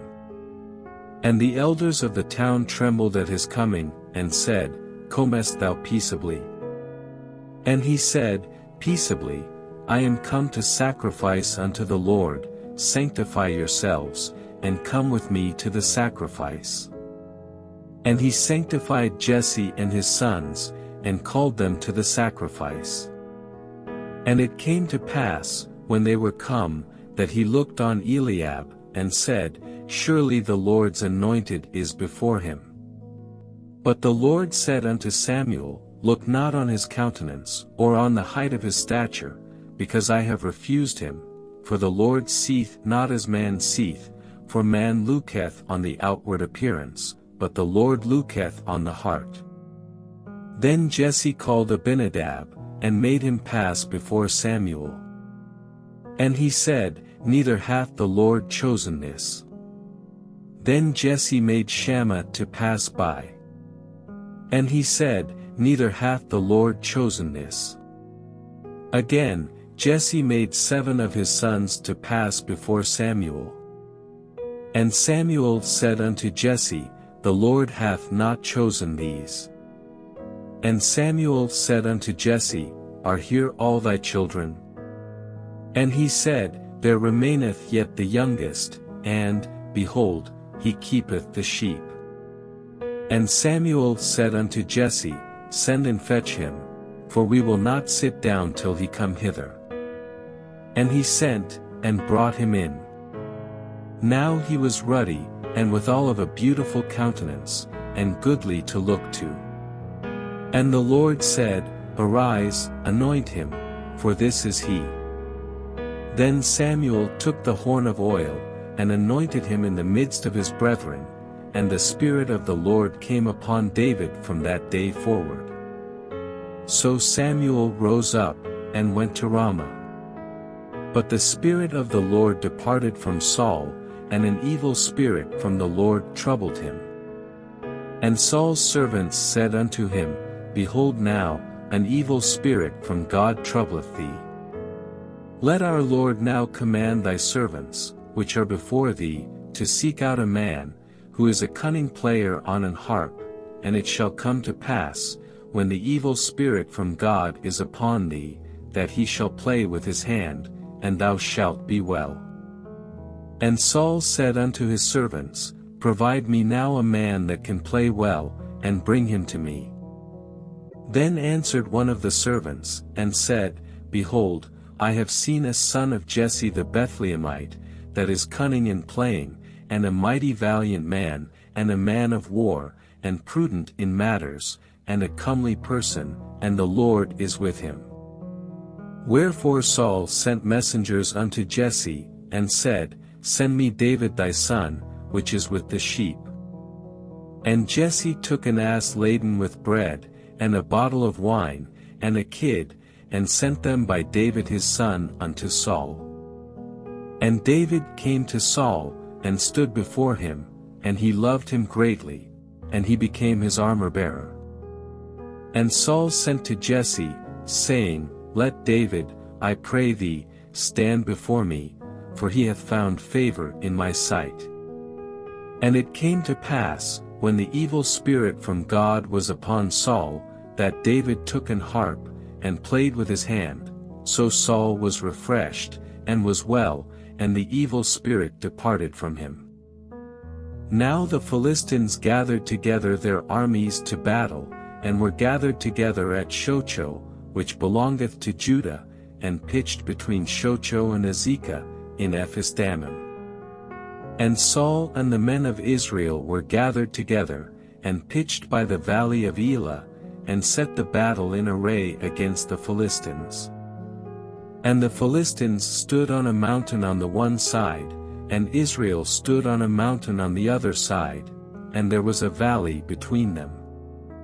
And there went out a champion out of the camp of the Philistines, named Goliath, of Gath, whose height was 6 cubits and a span. And he had an helmet of brass upon his head, and he was armed with a coat of mail, and the weight of the coat was 5,000 shekels of brass. And he had greaves of brass upon his legs, and a target of brass between his shoulders. And the staff of his spear was like a weaver's beam, and his spear's head weighed 600 shekels of iron, and one bearing a shield went before him. And he stood and cried unto the armies of Israel, and said unto them, Why are ye come out to set your battle in array? Am not I a Philistine, and ye servants to Saul? Choose you a man for you, and let him come down to me. If he be able to fight with me, and to kill me, then will we be your servants, but if I prevail against him, and kill him, then shall ye be our servants, and serve us. And the Philistine said, I defy the armies of Israel this day, give me a man, that we may fight together. When Saul and all Israel heard those words of the Philistine, they were dismayed, and greatly afraid. Now David was the son of that Ephrathite of Bethlehem Judah, whose name was Jesse, and he had 8 sons, and the man went among men for an old man in the days of Saul. And the 3 eldest sons of Jesse went and followed Saul to the battle, and the names of his 3 sons that went to the battle were Eliab the firstborn, and next unto him Abinadab, and the third Shammah. And David was the youngest, and the 3 eldest followed Saul. But David went and returned from Saul to feed his father's sheep at Bethlehem. And the Philistine drew near morning and evening, and presented himself 40 days. And Jesse said unto David his son, Take now for thy brethren an ephah of this parched corn, and these 10 loaves, and run to the camp of thy brethren. And carry these 10 cheeses unto the captain of their 1,000, and look how thy brethren fare, and take their pledge. Now Saul, and they, and all the men of Israel, were in the valley of Elah, fighting with the Philistines. And David rose up early in the morning, and left the sheep with a keeper, and took, and went, as Jesse had commanded him, and he came to the trench, as the host was going forth to the fight, and shouted for the battle. For Israel and the Philistines had put the battle in array, army against army. And David left his carriage in the hand of the keeper of the carriage, and ran into the army, and came and saluted his brethren. And as he talked with them, behold, there came up the champion, the Philistine of Gath, Goliath by name, out of the armies of the Philistines, and spake according to the same words, and David heard them. And all the men of Israel, when they saw the man, fled from him, and were sore afraid. And the men of Israel said, Have ye seen this man that is come up? Surely to defy Israel is he come up, and it shall be, that the man who killeth him, the king will enrich him with great riches, and will give him his daughter, and make his father's house free in Israel. And David spake to the men that stood by him, saying, What shall be done to the man that killeth this Philistine, and taketh away the reproach from Israel? For who is this uncircumcised Philistine, that he should defy the armies of the living God? And the people answered him after this manner, saying, So shall it be done to the man that killeth him. And Eliab his eldest brother heard when he spake unto the men, and Eliab's anger was kindled against David, and he said, Why camest thou down hither? And with whom hast thou left those few sheep in the wilderness? I know thy pride, and the naughtiness of thine heart, for thou art come down that thou mightest see the battle.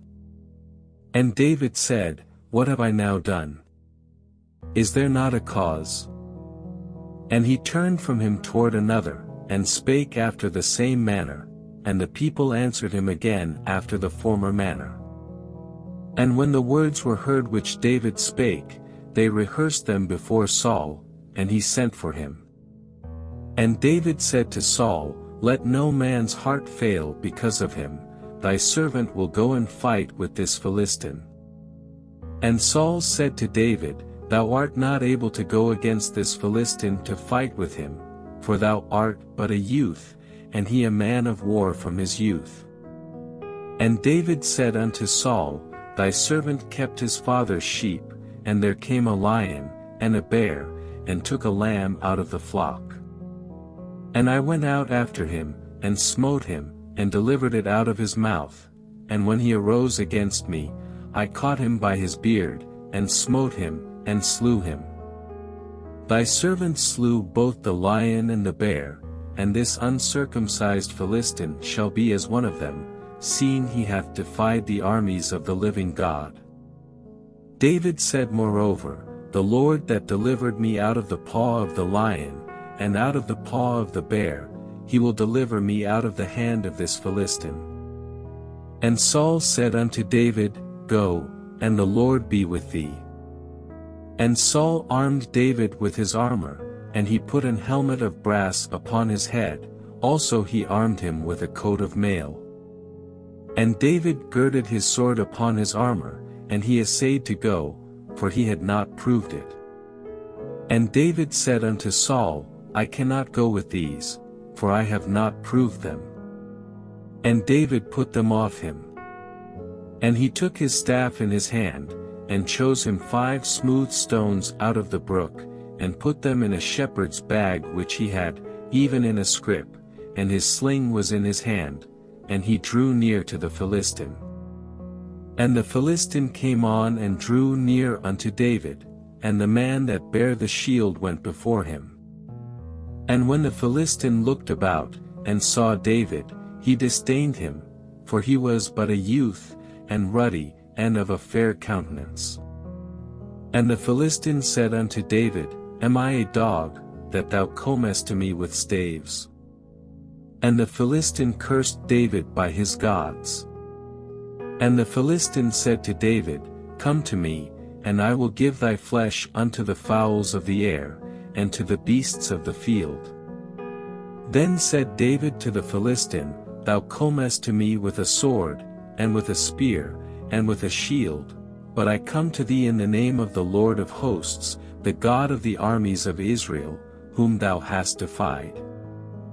This day will the Lord deliver thee into mine hand, and I will smite thee, and take thine head from thee, and I will give the carcasses of the host of the Philistines this day unto the fowls of the air, and to the wild beasts of the earth, that all the earth may know that there is a God in Israel. And all this assembly shall know that the Lord saveth not with sword and spear, for the battle is the Lord's, and he will give you into our hands. And it came to pass, when the Philistine arose, and came, and drew nigh to meet David, that David hastened, and ran toward the army to meet the Philistine. And David put his hand in his bag, and took thence a stone, and slang it, and smote the Philistine in his forehead, that the stone sunk into his forehead, and he fell upon his face to the earth.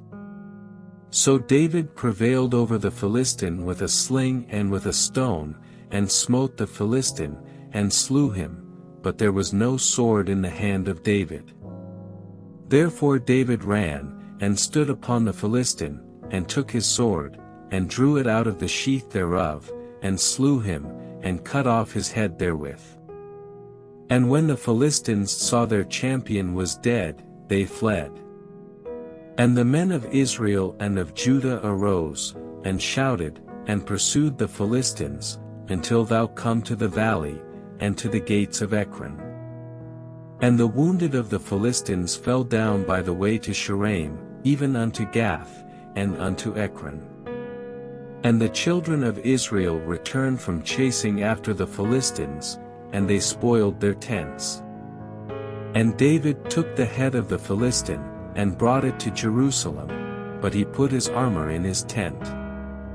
And when Saul saw David go forth against the Philistine, he said unto Abner, the captain of the host, Abner, whose son is this youth?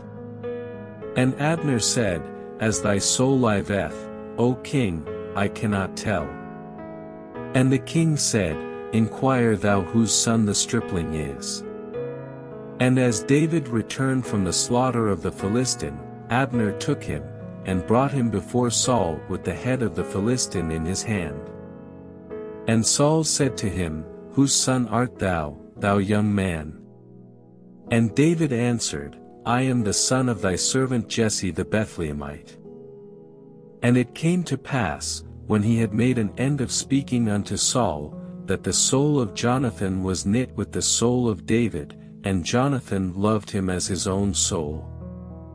And Saul took him that day, and would let him go no more home to his father's house.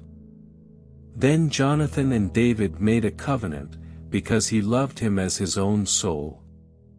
And Jonathan stripped himself of the robe that was upon him, and gave it to David, and his garments, even to his sword, and to his bow, and to his girdle.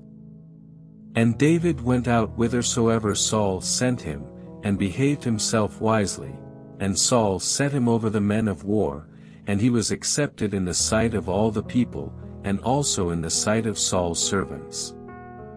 And it came to pass as they came, when David was returned from the slaughter of the Philistine, that the women came out of all cities of Israel, singing and dancing, to meet King Saul, with tabrets, with joy, and with instruments of music.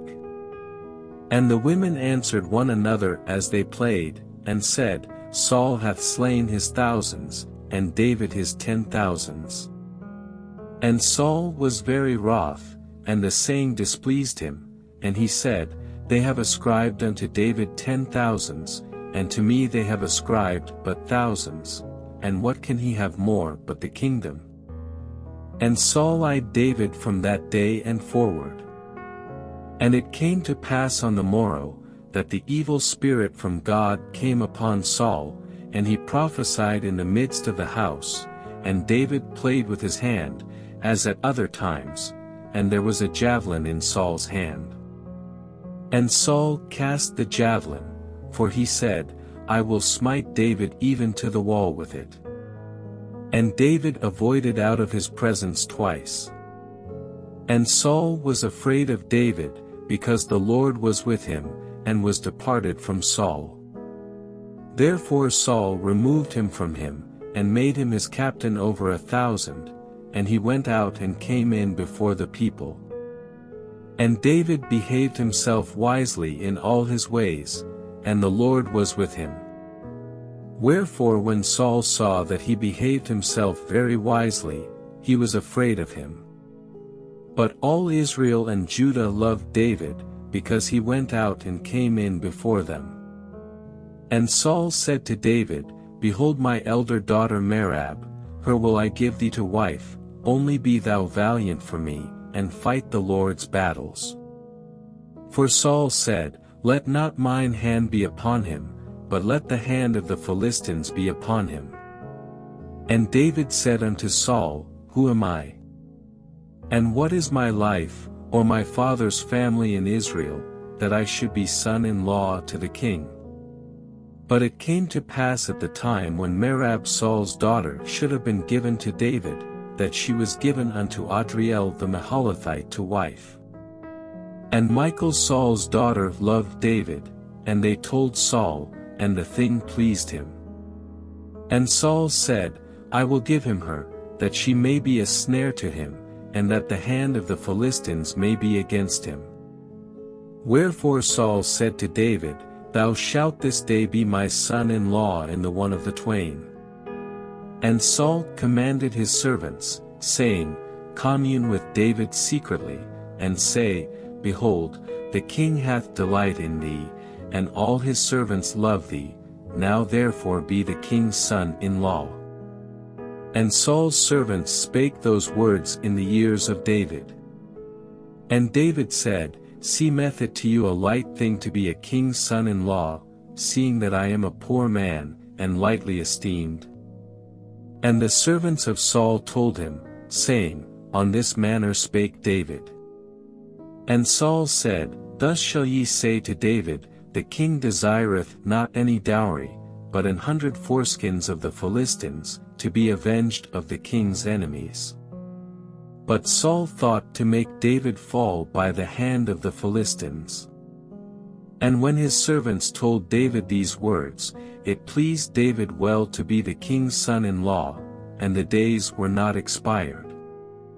Wherefore David arose and went, he and his men, and slew of the Philistines 200 men, and David brought their foreskins, and they gave them in full tale to the king, that he might be the king's son-in-law. And Saul gave him Michal his daughter to wife. And Saul saw and knew that the Lord was with David, and that Michal Saul's daughter loved him. And Saul was yet the more afraid of David, and Saul became David's enemy continually. Then the princes of the Philistines went forth, and it came to pass, after they went forth, that David behaved himself more wisely than all the servants of Saul, so that his name was much set by. And Saul spake to Jonathan his son, and to all his servants, that they should kill David. But Jonathan Saul's son delighted much in David, and Jonathan told David, saying, Saul my father seeketh to kill thee, now therefore, I pray thee, take heed to thyself until the morning, and abide in a secret place, and hide thyself. And I will go out and stand beside my father in the field where thou art, and I will commune with my father of thee, and what I see, that I will tell thee.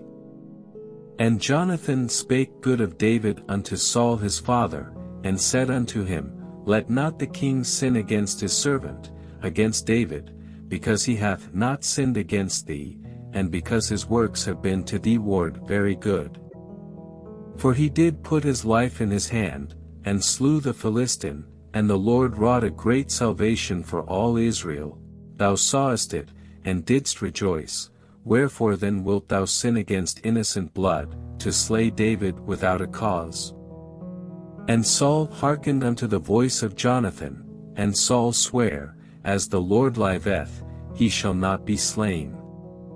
And Jonathan called David, and Jonathan shewed him all those things. And Jonathan brought David to Saul, and he was in his presence, as in times past. And there was war again, and David went out, and fought with the Philistines, and slew them with a great slaughter, and they fled from him. And the evil spirit from the Lord was upon Saul, as he sat in his house with his javelin in his hand, and David played with his hand. And Saul sought to smite David even to the wall with the javelin, but he slipped away out of Saul's presence, and he smote the javelin into the wall, and David fled, and escaped that night. Saul also sent messengers unto David's house, to watch him, and to slay him in the morning, and Michal David's wife told him, saying, If thou save not thy life tonight, tomorrow thou shalt be slain. So Michal let David down through a window, and he went, and fled, and escaped.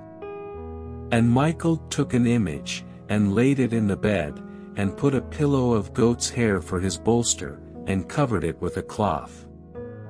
And when Saul sent messengers to take David, she said, He is sick. And Saul sent the messengers again to see David, saying, Bring him up to me in the bed, that I may slay him. And when the messengers were come in, behold, there was an image in the bed, with a pillow of goat's hair for his bolster. And Saul said unto Michal, Why hast thou deceived me so, and sent away mine enemy, that he is escaped? And Michal answered Saul, He said unto me, Let me go, why should I kill thee? So David fled, and escaped, and came to Samuel to Ramah, and told him all that Saul had done to him. And he and Samuel went and dwelt in Naioth. And it was told Saul, saying, Behold, David is at Naioth in Ramah. And Saul sent messengers to take David, and when they saw the company of the prophets prophesying, and Samuel standing as appointed over them, the Spirit of God was upon the messengers of Saul, and they also prophesied. And when it was told Saul, he sent other messengers, and they prophesied likewise. And Saul sent messengers again the third time, and they prophesied also. Then went he also to Ramah, and came to a great well that is in Sechu, and he asked and said, Where are Samuel and David? And one said, Behold, they be at Naioth in Ramah.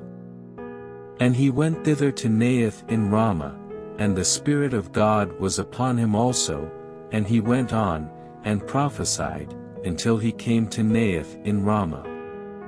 And he stripped off his clothes also, and prophesied before Samuel in like manner, and lay down naked all that day and all that night. Wherefore they say, Is Saul also among the prophets?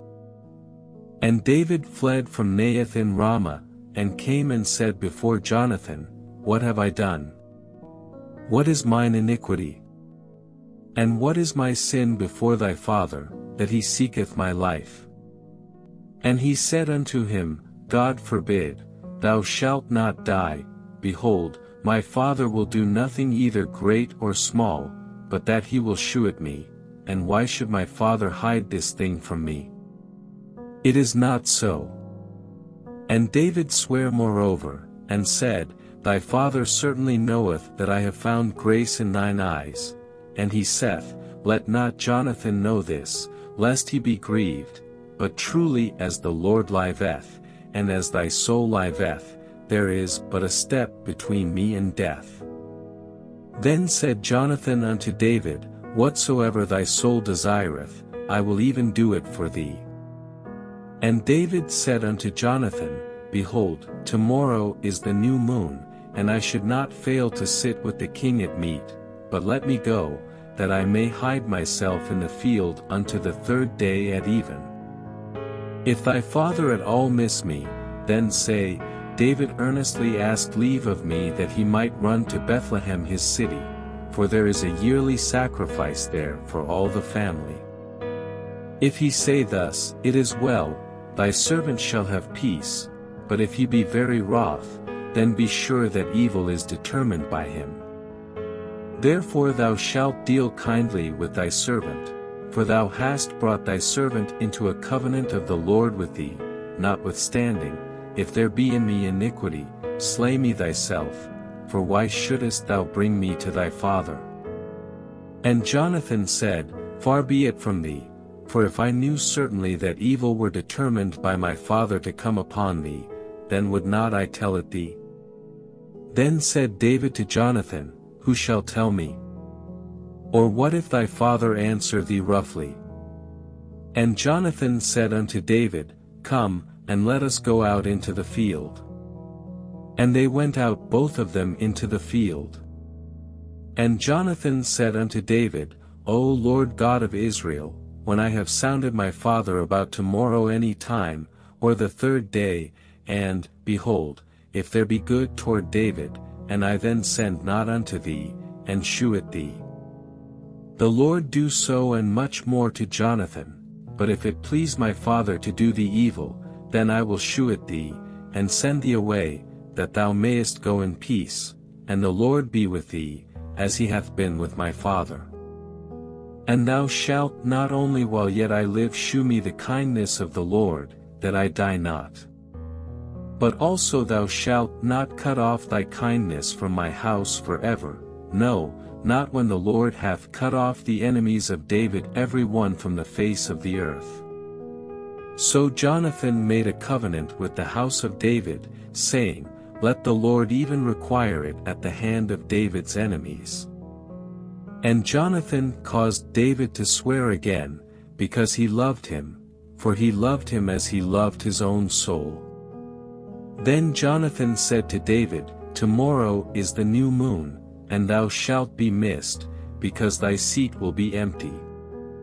And when thou hast stayed 3 days, then thou shalt go down quickly, and come to the place where thou didst hide thyself when the business was in hand, and shalt remain by the stone Ezel. And I will shoot 3 arrows on the side thereof, as though I shot at a mark. And, behold, I will send a lad, saying, Go, find out the arrows. If I expressly say unto the lad, Behold, the arrows are on this side of thee, take them, then come thou, for there is peace to thee, and no hurt, as the Lord liveth. But if I say thus unto the young man, Behold, the arrows are beyond thee, go thy way, for the Lord hath sent thee away. And as touching the matter which thou and I have spoken of, behold, the Lord be between thee and me forever. So David hid himself in the field, and when the new moon was come, the king sat him down to eat meat. And the king sat upon his seat, as at other times, even upon a seat by the wall, and Jonathan arose, and Abner sat by Saul's side, and David's place was empty. Nevertheless Saul spake not anything that day, for he thought, Something hath befallen him, he is not clean, surely he is not clean. And it came to pass on the morrow, which was the 2nd day of the month, that David's place was empty, and Saul said unto Jonathan his son, Wherefore cometh not the son of Jesse to meat, neither yesterday, nor today? And Jonathan answered Saul, David earnestly asked leave of me to go to Bethlehem. And he said, Let me go, I pray thee, for our family hath a sacrifice in the city, and my brother, he hath commanded me to be there, and now, if I have found favor in thine eyes, let me get away, I pray thee, and see my brethren. Therefore he cometh not unto the king's table.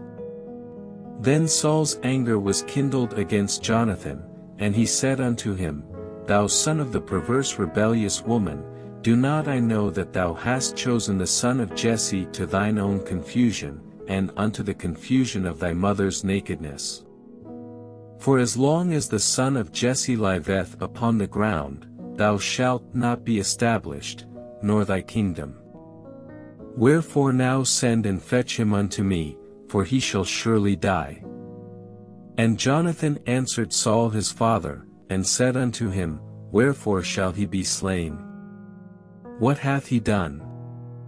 And Saul cast a javelin at him to smite him, whereby Jonathan knew that it was determined of his father to slay David.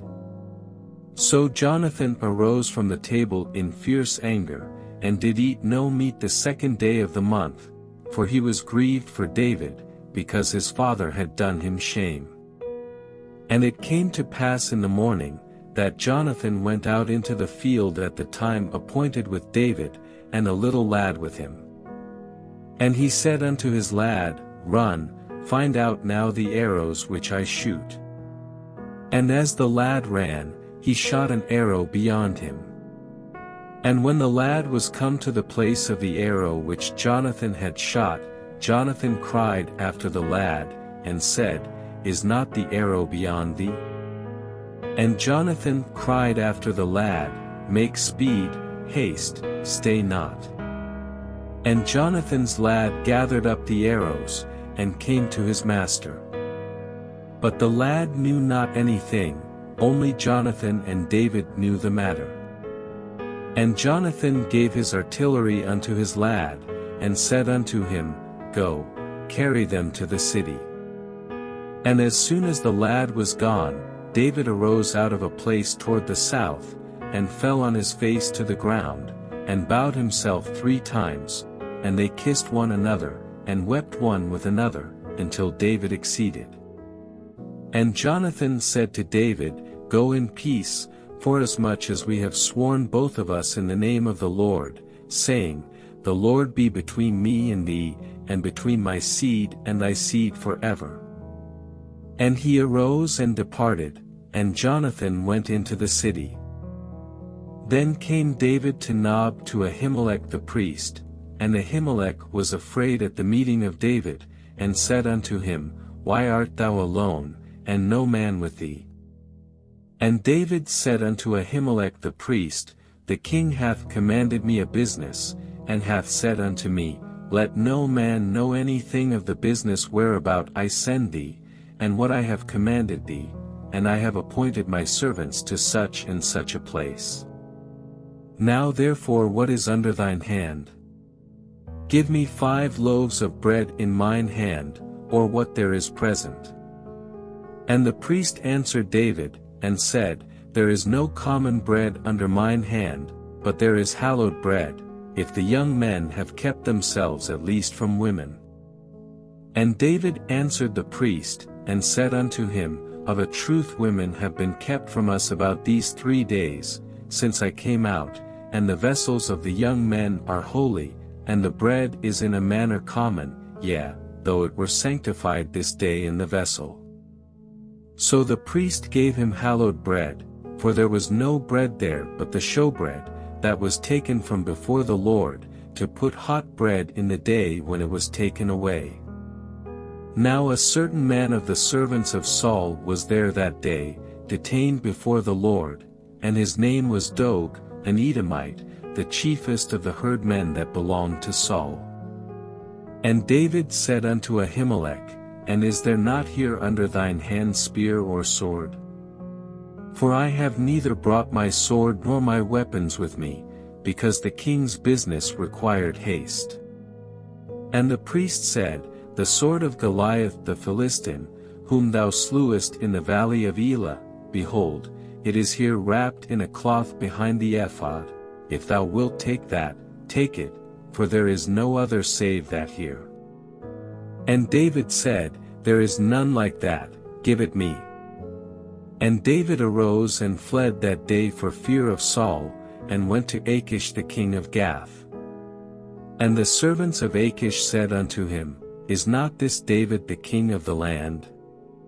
Did they not sing one to another of him in dances, saying, Saul hath slain his thousands, and David his 10,000s? And David laid up these words in his heart, and was sore afraid of Achish the king of Gath. And he changed his behavior before them, and feigned himself mad in their hands, and scrabbled on the doors of the gate, and let his spittle fall down upon his beard. Then said Achish unto his servants, Lo, ye see the man is mad, wherefore then have ye brought him to me? Have I need of mad men, that ye have brought this fellow to play the mad man in my presence? Shall this fellow come into my house? David therefore departed thence, and escaped to the cave Adullam, and when his brethren and all his father's house heard it, they went down thither to him. And every one that was in distress, and every one that was in debt, and every one that was discontented, gathered themselves unto him, and he became a captain over them, and there were with him about 400 men. And David went thence to Mizpeh of Moab, and he said unto the king of Moab, Let my father and my mother, I pray thee, come forth, and be with you, till I know what God will do for me. And he brought them before the king of Moab, and they dwelt with him all the while that David was in the hold. And the prophet Gad said unto David, Abide not in the hold, depart, and get thee into the land of Judah. Then David departed, and came into the forest of Hereth. When Saul heard that David was discovered, and the men that were with him, now Saul abode in Gibeah under a tree in Ramah, having his spear in his hand, and all his servants were standing about him winky-face. Then Saul said unto his servants that stood about him, Hear now, ye Benjamites, will the son of Jesse give every one of you fields and vineyards, and make you all captains of thousands, and captains of hundreds? That all of you have conspired against me, and there is none that sheweth me that my son hath made a league with the son of Jesse, and there is none of you that is sorry for me, or sheweth unto me that my son hath stirred up my servant against me, to lie in wait, as at this day. Then answered Doeg the Edomite, which was set over the servants of Saul, and said, I saw the son of Jesse coming to Nob, to Ahimelech the son of Ahitub. And he inquired of the Lord for him, and gave him victuals, and gave him the sword of Goliath the Philistine. Then the king sent to call Ahimelech the priest, the son of Ahitub, and all his father's house, the priests that were in Nob, and they came all of them to the king. And Saul said, Hear now, thou son of Ahitub. And he answered, Here I am, my lord. And Saul said unto him, Why have ye conspired against me, thou and the son of Jesse, in that thou hast given him bread, and a sword, and hast inquired of God for him, that he should rise against me, to lie in wait, as at this day? Then Ahimelech answered the king, and said, And who is so faithful among all thy servants as David, which is the king's son-in-law, and goeth at thy bidding, and is honorable in thine house? Did I then begin to inquire of God for him? Be it far from me, let not the king impute anything unto his servant, nor to all the house of my father, for thy servant knew nothing of all this, less or more. And the king said, Thou shalt surely die, Ahimelech, thou, and all thy father's house. And the king said unto the footmen that stood about him, Turn, and slay the priests of the Lord, because their hand also is with David, and because they knew when he fled, and did not shew it to me. But the servants of the king would not put forth their hand to fall upon the priests of the Lord. And the king said to Doeg, Turn thou, and fall upon the priests. And Doeg the Edomite turned, and he fell upon the priests, and slew on that day 75 persons that did wear a linen ephod. And Nob, the city of the priests, smote he with the edge of the sword, both men and women, children and sucklings, and oxen, and asses, and sheep, with the edge of the sword. And one of the sons of Ahimelech the son of Ahitub, named Abiathar, escaped, and fled after David. And Abiathar shewed David that Saul had slain the Lord's priests. And David said unto Abiathar, I knew it that day, when Doeg the Edomite was there, that he would surely tell Saul, I have occasioned the death of all the persons of thy father's house. Abide thou with me, fear not, for he that seeketh my life seeketh thy life, but with me thou shalt be in safeguard. Then they told David, saying, Behold, the Philistines fight against Keilah, and they rob the threshing floors. Therefore David inquired of the Lord, saying, Shall I go and smite these Philistines? And the Lord said unto David, Go, and smite the Philistines, and save Keilah. And David's men said unto him, Behold, we be afraid here in Judah, how much more then if we come to Keilah against the armies of the Philistines? Then David inquired of the Lord yet again. And the Lord answered him and said, Arise, go down to Keilah, for I will deliver the Philistines into thine hand. So David and his men went to Keilah, and fought with the Philistines, and brought away their cattle, and smote them with a great slaughter. So David saved the inhabitants of Keilah. And it came to pass, when Abiathar the son of Ahimelech fled to David to Keilah, that he came down with an ephod in his hand. And it was told Saul that David was come to Keilah. And Saul said, God hath delivered him into mine hand, for he is shut in, by entering into a town that hath gates and bars. And Saul called all the people together to war, to go down to Keilah, to besiege David and his men. And David knew that Saul secretly practiced mischief against him, and he said to Abiathar the priest, Bring hither the ephod.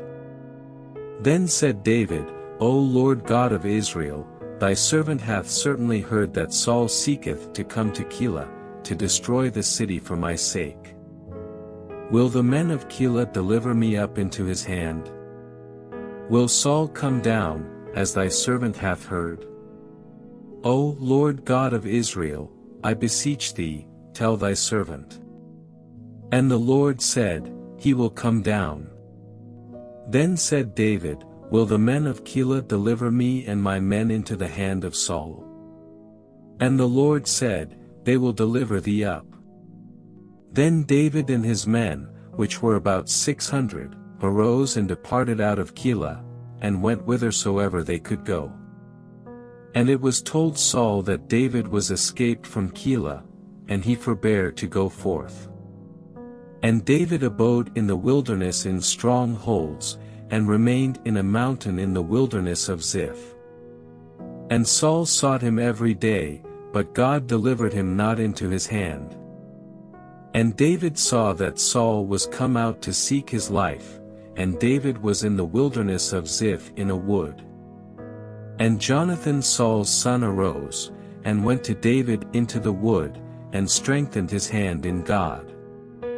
And he said unto him, Fear not, for the hand of Saul my father shall not find thee, and thou shalt be king over Israel, and I shall be next unto thee, and that also Saul my father knoweth. And they two made a covenant before the Lord, and David abode in the wood, and Jonathan went to his house. Then came up the Ziphites to Saul to Gibeah, saying, Doth not David hide himself with us in strongholds in the wood, in the hill of Hachilah, which is on the south of Jeshimon? Now therefore, O king, come down according to all the desire of thy soul to come down, and our part shall be to deliver him into the king's hand. And Saul said, Blessed be ye of the Lord, for ye have compassion on me. Go, I pray you, prepare yet, and know and see his place where his haunt is, and who hath seen him there, for it is told me that he dealeth very subtly. See therefore, and take knowledge of all the lurking places where he hideth himself, and come ye again to me with the certainty, and I will go with you, and it shall come to pass, if he be in the land, that I will search him out throughout all the thousands of Judah. And they arose, and went to Ziph before Saul, but David and his men were in the wilderness of Maon, in the plain on the south of Jeshimon. Saul also and his men went to seek him. And they told David, wherefore he came down into a rock, and abode in the wilderness of Maon. And when Saul heard that, he pursued after David in the wilderness of Maon. And Saul went on this side of the mountain, and David and his men on that side of the mountain, and David made haste to get away for fear of Saul, for Saul and his men compassed David and his men round about to take them. But there came a messenger unto Saul, saying, Haste thee, and come, for the Philistines have invaded the land. Wherefore Saul returned from pursuing after David, and went against the Philistines, therefore they called that place Selahammalekoth. And David went up from thence, and dwelt in strongholds at Engedi. And it came to pass, when Saul was returned from following the Philistines, that it was told him, saying, Behold, David is in the wilderness of Engedi. Then Saul took 3,000 chosen men out of all Israel, and went to seek David and his men upon the rocks of the wild goats. And he came to the sheepcotes by the way, where was a cave, and Saul went in to cover his feet, and David and his men remained in the sides of the cave. And the men of David said unto him, Behold the day of which the Lord said unto thee, Behold, I will deliver thine enemy into thine hand, that thou mayest do to him as it shall seem good unto thee. Then David arose, and cut off the skirt of Saul's robe privily. And it came to pass afterward, that David's heart smote him, because he had cut off Saul's skirt. And he said unto his men, The Lord forbid that I should do this thing unto my master, the Lord's anointed, to stretch forth mine hand against him, seeing he is the anointed of the Lord. So David stayed his servants with these words, and suffered them not to rise against Saul. But Saul rose up out of the cave, and went on his way. David also arose afterward, and went out of the cave, and cried after Saul, saying, My lord the king. And when Saul looked behind him, David stooped with his face to the earth, and bowed himself. And David said to Saul, Wherefore hearest thou men's words, saying, Behold, David seeketh thy hurt? Behold, this day thine eyes have seen how that the Lord had delivered thee today into mine hand in the cave, and some bade me kill thee, but mine eye spared thee, and I said, I will not put forth mine hand against my Lord, for he is the Lord's anointed. Moreover, my father, see the skirt of thy robe in my hand, for in that I cut off the skirt of thy robe, and killed thee not, know thou and see that there is neither evil nor transgression in mine hand, and I have not sinned against thee, yet thou huntest my soul to take it. The Lord judge between me and thee, and the Lord avenge me of thee, but mine hand shall not be upon thee. As saith the proverb of the ancients, wickedness proceedeth from the wicked, but mine hand shall not be upon thee. After whom is the king of Israel come out? After whom dost thou pursue? After a dead dog, after a flea. The Lord therefore be judge, and judge between me and thee, and see, and plead my cause, and deliver me out of thine hand. And it came to pass, when David had made an end of speaking these words unto Saul, that Saul said, Is this thy voice, my son David? And Saul lifted up his voice, and wept. And he said to David, Thou art more righteous than I, for thou hast rewarded me good, whereas I have rewarded thee evil. And thou hast shewed this day how that thou hast dealt well with me, forasmuch as when the Lord had delivered me into thine hand, thou killedst me not. For if a man find his enemy, will he let him go well away? Wherefore the Lord reward thee good for that thou hast done unto me this day. And now, behold, I know well that thou shalt surely be king, and that the kingdom of Israel shall be established in thine hand. Swear now therefore unto me by the Lord, that thou wilt not cut off my seed after me, and that thou wilt not destroy my name out of my father's house.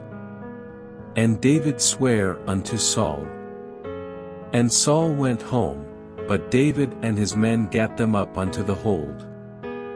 And Samuel died, and all the Israelites were gathered together, and lamented him, and buried him in his house at Ramah.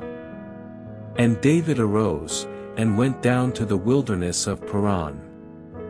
And there was a man in Maon, whose possessions were in Carmel, and the man was very great, and he had 3,000 sheep, and 1,000 goats, and he was shearing his sheep in Carmel. Now the name of the man was Nabal, and the name of his wife Abigail, and she was a woman of good understanding, and of a beautiful countenance, but the man was churlish and evil in his doings, and he was of the house of Caleb. And David heard in the wilderness that Nabal did shear his sheep. And David sent out 10 young men, and David said unto the young men, Get you up to Carmel, and go to Nabal, and greet him in my name.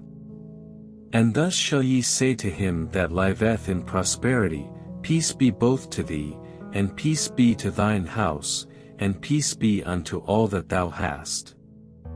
And now I have heard that thou hast shearers, now thy shepherds which were with us, we hurt them not, neither was there aught missing unto them, all the while they were in Carmel.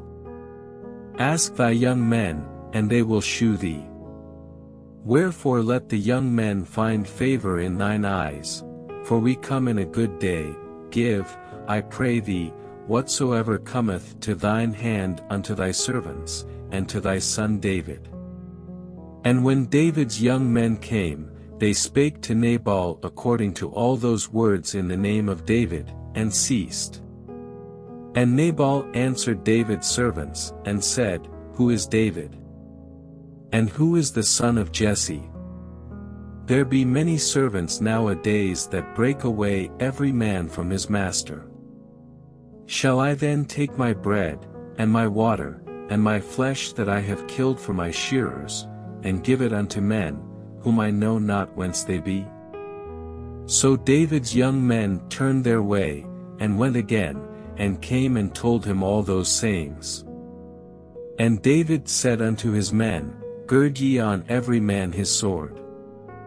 And they girded on every man his sword, and David also girded on his sword, and there went up after David about 400 men, and 200 abode by the stuff. But one of the young men told Abigail, Nabal's wife, saying, Behold, David sent messengers out of the wilderness to salute our master, and he railed on them. But the men were very good unto us, and we were not hurt, neither missed we anything, as long as we were conversant with them, when we were in the fields. They were a wall unto us both by night and day, all the while we were with them keeping the sheep. Now therefore know and consider what thou wilt do, for evil is determined against our master, and against all his household, for he is such a son of Belial, that a man cannot speak to him. Then Abigail made haste, and took 200 loaves, and 2 bottles of wine, and 5 sheep ready dressed, and 5 measures of parched corn, and 100 clusters of raisins, and 200 cakes of figs, and laid them on asses. And she said unto her servants, Go on before me, behold, I come after you. But she told not her husband Nabal. And it was so, as she rode on the ass, that she came down by the covert on the hill, and, behold, David and his men came down against her, and she met them. Now David had said, Surely in vain have I kept all that this fellow hath in the wilderness, so that nothing was missed of all that pertained unto him, and he hath requited me evil for good. So and more also do God unto the enemies of David, if I leave of all that pertain to him by the morning light any that pisseth against the wall. And when Abigail saw David, she hasted, and lighted off the ass, and fell before David on her face, and bowed herself to the ground. And fell at his feet, and said, Upon me, my lord, upon me let this iniquity be, and let thine handmaid, I pray thee, speak in thine audience, and hear the words of thine handmaid. Let not my lord, I pray thee, regard this man of Belial, even Nabal, for as his name is, so is he, Nabal is his name, and folly is with him. But I thine handmaid saw not the young men of my lord, whom thou didst send. Now therefore, my lord, as the Lord liveth, and as thy soul liveth, seeing the Lord hath withholden thee from coming to shed blood, and from avenging thyself with thine own hand, now let thine enemies, and they that seek evil to my lord, be as Nabal. And now this blessing which thine handmaid hath brought unto my lord, let it even be given unto the young men that follow my lord. I pray thee, forgive the trespass of thine handmaid, for the Lord will certainly make my lord a sure house, because my lord fighteth the battles of the Lord, and evil hath not been found in thee all thy days. Yet a man is risen to pursue thee, and to seek thy soul, but the soul of my lord shall be bound in the bundle of life with the Lord thy God, and the souls of thine enemies, them shall he sling out, as out of the middle of a sling. And it shall come to pass, when the Lord shall have done to my lord according to all the good that he hath spoken concerning thee, and shall have appointed thee ruler over Israel, that this shall be no grief unto thee, nor offense of heart unto my lord, either that thou hast shed blood causeless, or that my lord hath avenged himself, but when the Lord shall have dealt well with my lord, then remember thine handmaid. And David said to Abigail, Blessed be the Lord God of Israel, which sent thee this day to meet me. And blessed be thy advice, and blessed be thou, which hast kept me this day from coming to shed blood, and from avenging myself with mine own hand. For in very deed, as the Lord God of Israel liveth, which hath kept me back from hurting thee, except thou hadst hasted and come to meet me, surely there had not been left unto Nabal by the morning light any that pisseth against the wall. So David received of her hand that which she had brought him, and said unto her, Go up in peace to thine house, see, I have hearkened to thy voice, and have accepted thy person. And Abigail came to Nabal, and, behold, he held a feast in his house, like the feast of a king, and Nabal's heart was merry within him, for he was very drunken, wherefore she told him nothing, less or more, until the morning light. But it came to pass in the morning, when the wine was gone out of Nabal, and his wife had told him these things, that his heart died within him, and he became as a stone. And it came to pass about 10 days after, that the Lord smote Nabal, that he died. And when David heard that Nabal was dead, he said, Blessed be the Lord, that hath pleaded the cause of my reproach from the hand of Nabal, and hath kept his servant from evil, for the Lord hath returned the wickedness of Nabal upon his own head. And David sent and communed with Abigail, to take her to him to wife. And when the servants of David were come to Abigail to Carmel, they spake unto her, saying, David sent us unto thee, to take thee to him to wife. And she arose, and bowed herself on her face to the earth, and said, Behold, let thine handmaid be a servant to wash the feet of the servants of my lord.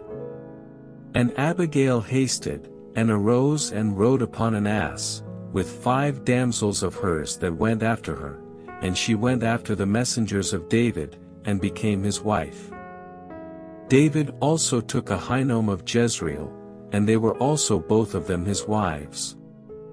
But Saul had given Michal his daughter, David's wife, to Phalti the son of Laish, which was of Gaulim.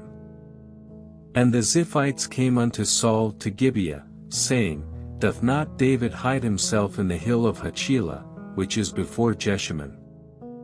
Then Saul arose, and went down to the wilderness of Ziph, having 3,000 chosen men of Israel with him, to seek David in the wilderness of Ziph. And Saul pitched in the hill of Hachilah, which is before Jeshimon, by the way. But David abode in the wilderness, and he saw that Saul came after him into the wilderness. David therefore sent out spies, and understood that Saul was come in very deed.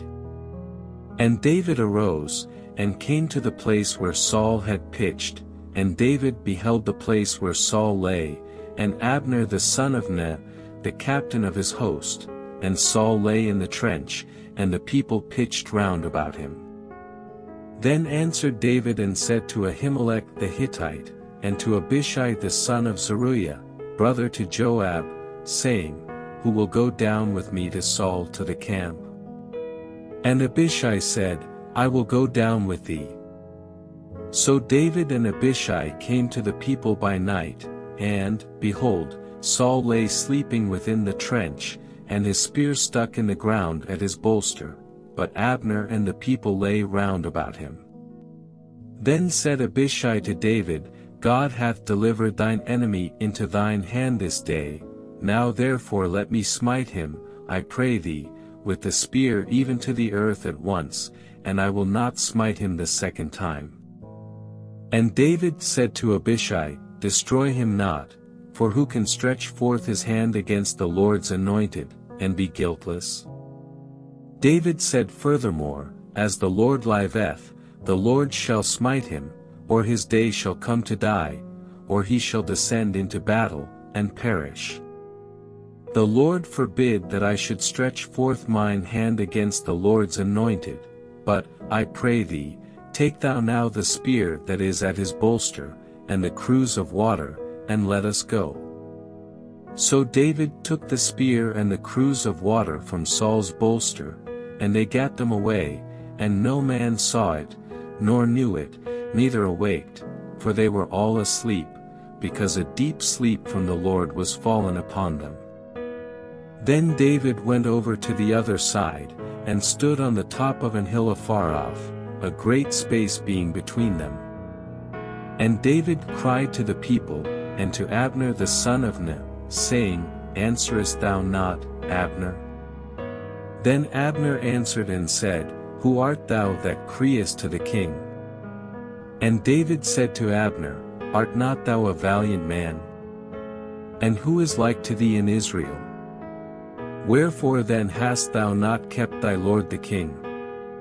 For there came one of the people in to destroy the king thy lord. This thing is not good that thou hast done. As the Lord liveth, ye are worthy to die, because ye have not kept your master, the Lord's anointed. And now see where the king's spear is, and the cruse of water that was at his bolster. And Saul knew David's voice, and said, Is this thy voice, my son David? And David said, It is my voice, my lord, O king. And he said, Wherefore doth my lord thus pursue after his servant? For what have I done? Or what evil is in mine hand? Now therefore, I pray thee, let my lord the king hear the words of his servant. If the Lord have stirred thee up against me, let him accept an offering, but if they be the children of men, cursed be they before the Lord, for they have driven me out this day from abiding in the inheritance of the Lord, saying, Go, serve other gods. Now therefore, let not my blood fall to the earth before the face of the Lord, for the king of Israel is come out to seek a flea, as when one doth hunt a partridge in the mountains. Then said Saul, I have sinned, return, my son David, for I will no more do thee harm, because my soul was precious in thine eyes this day. Behold, I have played the fool, and have erred exceedingly. And David answered and said, Behold the king's spear. And let one of the young men come over and fetch it. The Lord render to every man his righteousness and his faithfulness, for the Lord delivered thee into my hand today, but I would not stretch forth mine hand against the Lord's anointed. And, behold, as thy life was much set by this day in mine eyes, so let my life be much set by in the eyes of the Lord, and let him deliver me out of all tribulation. Then Saul said to David, Blessed be thou, my son David, thou shalt both do great things, and also shalt still prevail. So David went on his way, and Saul returned to his place. And David said in his heart, I shall now perish one day by the hand of Saul. There is nothing better for me than that I should speedily escape into the land of the Philistines, and Saul shall despair of me, to seek me any more in any coast of Israel, so shall I escape out of his hand. And David arose, and he passed over with the 600 men that were with him unto Achish, the son of Mauch, king of Gath. And David dwelt with Achish at Gath, he and his men, every man with his household, even David with his 2 wives, Ahinoam the Jezreelitess, and Abigail the Carmelitess, Nabal's wife. And it was told Saul that David was fled to Gath, and he sought no more again for him. And David said unto Achish, If I have now found grace in thine eyes, let them give me a place in some town in the country, that I may dwell there, for why should thy servant dwell in the royal city with thee? Then Achish gave him Ziklag that day, wherefore Ziklag pertaineth unto the kings of Judah unto this day. And the time that David dwelt in the country of the Philistines was a full year and 4 months. And David and his men went up, and invaded the Geshurites, and the Gezrites, and the Amalekites, for those nations were of old the inhabitants of the land, as thou goest to Shur, even unto the land of Egypt. And David smote the land, and left neither man nor woman alive, and took away the sheep, and the oxen, and the asses, and the camels, and the apparel, and returned, and came to Achish. And Achish said, Whither have ye made a road today? And David said, Against the south of Judah, and against the south of the Jerahmeelites, and against the south of the Kenites. And David saved neither man nor woman alive, to bring tidings to Gath, saying, Lest they should tell on us, saying, So did David, and so will be his manner all the while he dwelleth in the country of the Philistines. And Achish believed David, saying, He hath made his people Israel utterly to abhor him, therefore he shall be my servant forever. And it came to pass in those days, that the Philistines gathered their armies together for warfare, to fight with Israel. And Achish said unto David, Know thou assuredly, that thou shalt go out with me to battle, thou and thy men. And David said to Achish, Surely thou shalt know what thy servant can do. And Achish said to David, Therefore will I make thee keeper of mine head forever. Now Samuel was dead, and all Israel had lamented him, and buried him in Ramah, even in his own city. And Saul had put away those that had familiar spirits, and the wizards, out of the land. And the Philistines gathered themselves together, and came and pitched in Shunem, and Saul gathered all Israel together, and they pitched in Gilboa. And when Saul saw the host of the Philistines, he was afraid, and his heart greatly trembled. And when Saul inquired of the Lord answered him not, neither by dreams, nor by Urim, nor by prophets. Then said Saul unto his servants, Seek me a woman that hath a familiar spirit, that I may go to her, and inquire of her. And his servants said to him, Behold, there is a woman that hath a familiar spirit at Endor. And Saul disguised himself, and put on other raiment, and he went, and 2 men with him, and they came to the woman by night, and he said, I pray thee, divine unto me by the familiar spirit, and bring me him up, whom I shall name unto thee. And the woman said unto him, Behold, thou knowest what Saul hath done, how he hath cut off those that have familiar spirits, and the wizards, out of the land, wherefore then layest thou a snare for my life, to cause me to die? And Saul sware to her by the Lord, saying, As the Lord liveth, there shall no punishment happen to thee for this thing. Then said the woman, Whom shall I bring up unto thee? And he said, Bring me up Samuel. And when the woman saw Samuel, she cried with a loud voice, and the woman spake to Saul, saying, Why hast thou deceived me? For thou art Saul. And the king said unto her, Be not afraid, for what sawest thou? And the woman said unto Saul, I saw gods ascending out of the earth. And he said unto her, What form is he of? And she said, An old man cometh up, and he is covered with a mantle. And Saul perceived that it was Samuel, and he stooped with his face to the ground, and bowed himself. And Samuel said to Saul, Why hast thou disquieted me, to bring me up?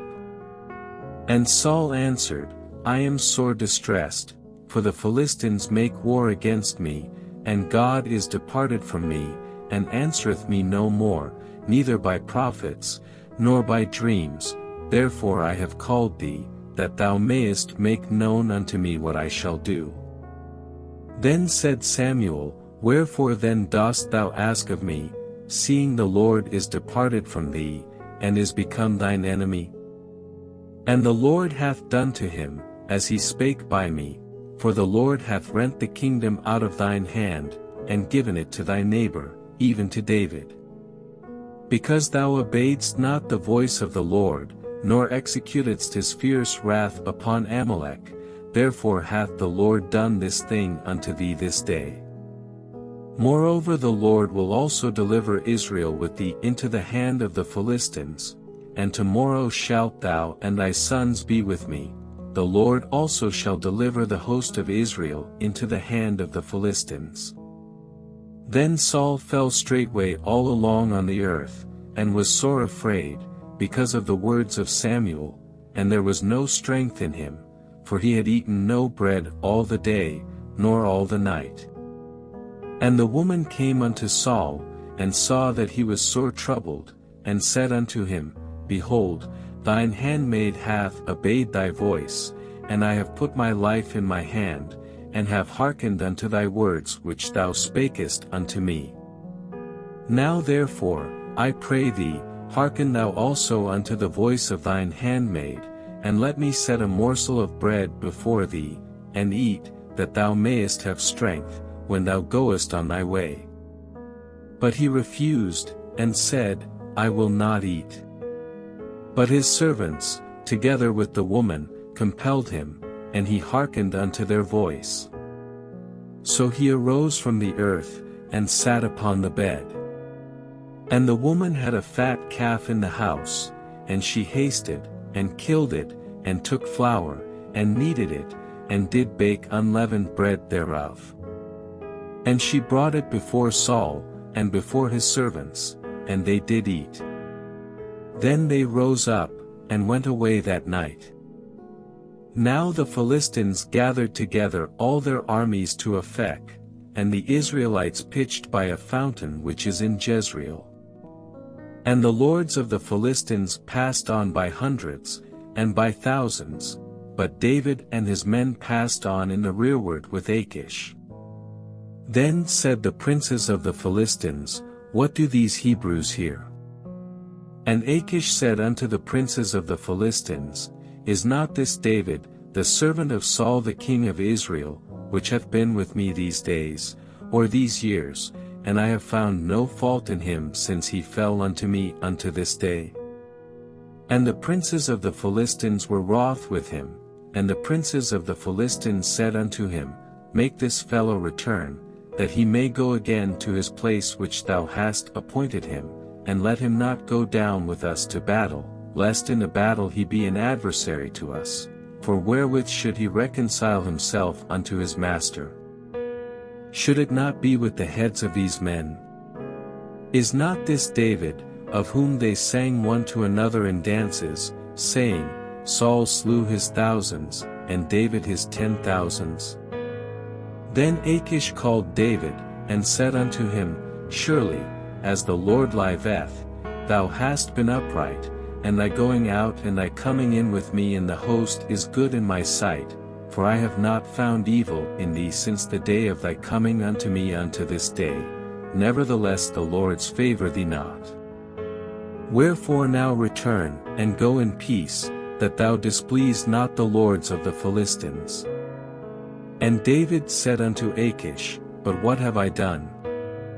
And what hast thou found in thy servant so long as I have been with thee unto this day, that I may not go fight against the enemies of my lord the king?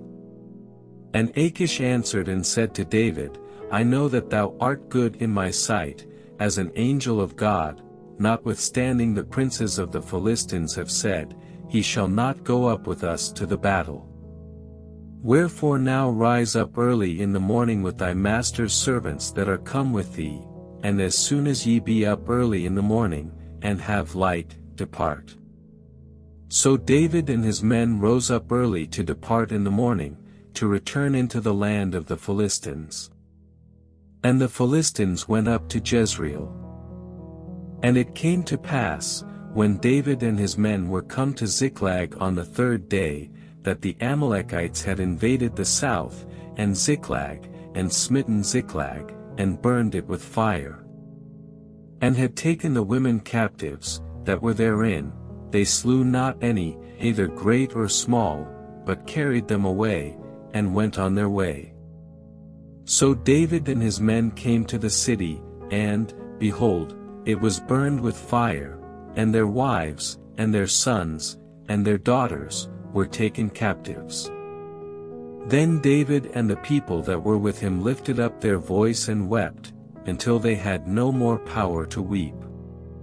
And David's 2 wives were taken captives, Ahinoam the Jezreelitess, and Abigail the wife of Nabal the Carmelite.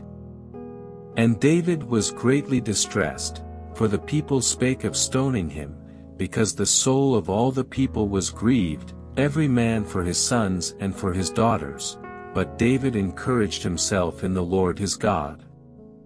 And David said to Abiathar the priest, Ahimelech's son, I pray thee, bring me hither the ephod. And Abiathar brought thither the ephod to David. And David inquired at the Lord, saying, Shall I pursue after this troop? Shall I overtake them? And he answered him, Pursue, for thou shalt surely overtake them, and without fail recover all. So David went, he and the 600 men that were with him, and came to the brook Besor, where those that were left behind stayed. But David pursued, he and 400 men, for 200 abode behind, which were so faint that they could not go over the brook Besor. And they found an Egyptian in the field, and brought him to David, and gave him bread, and he did eat, and they made him drink water. And they gave him a piece of a cake of figs, and 2 clusters of raisins, and when he had eaten, his spirit came again to him, for he had eaten no bread, nor drunk any water, 3 days and 3 nights.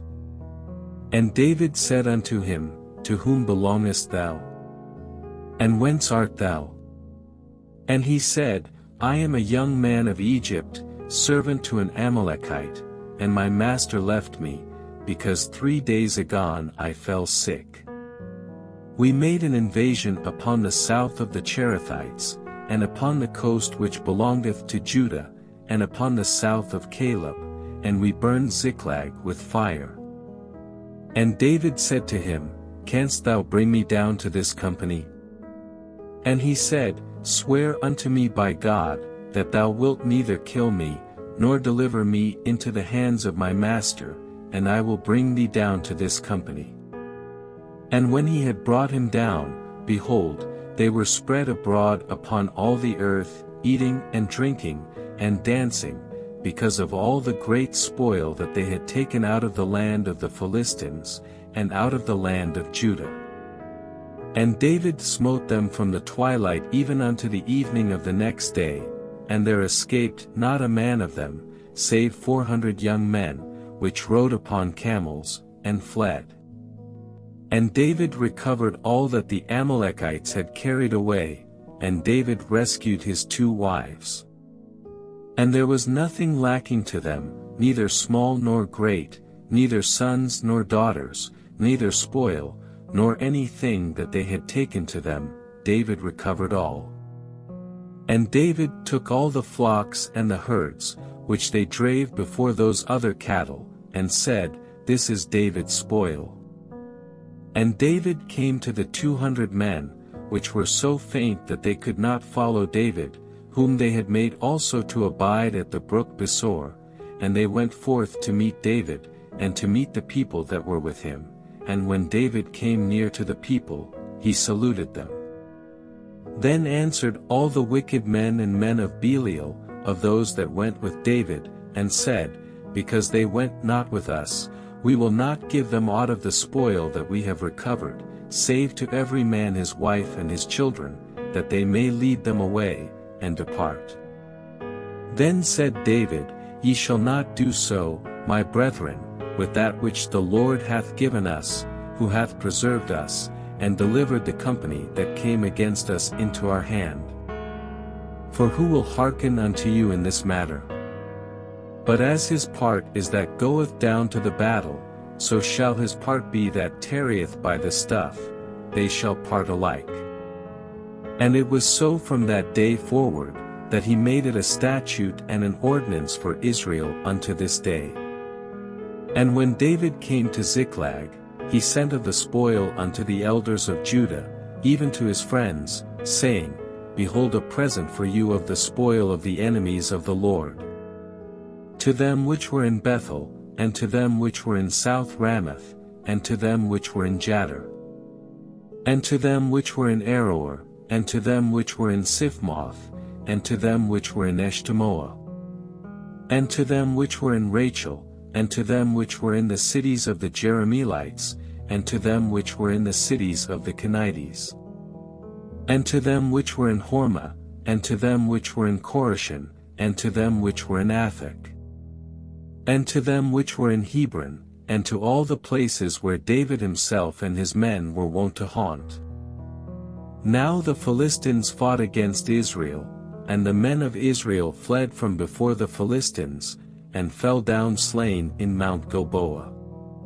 And the Philistines followed hard upon Saul and upon his sons, and the Philistines slew Jonathan, and Abinadab, and Melchishua, Saul's sons.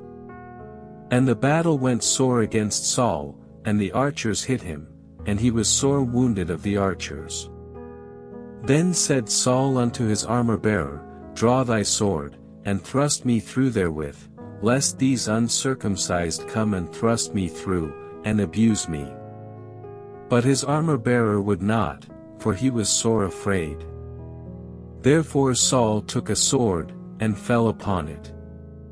And when his armor-bearer saw that Saul was dead, he fell likewise upon his sword, and died with him.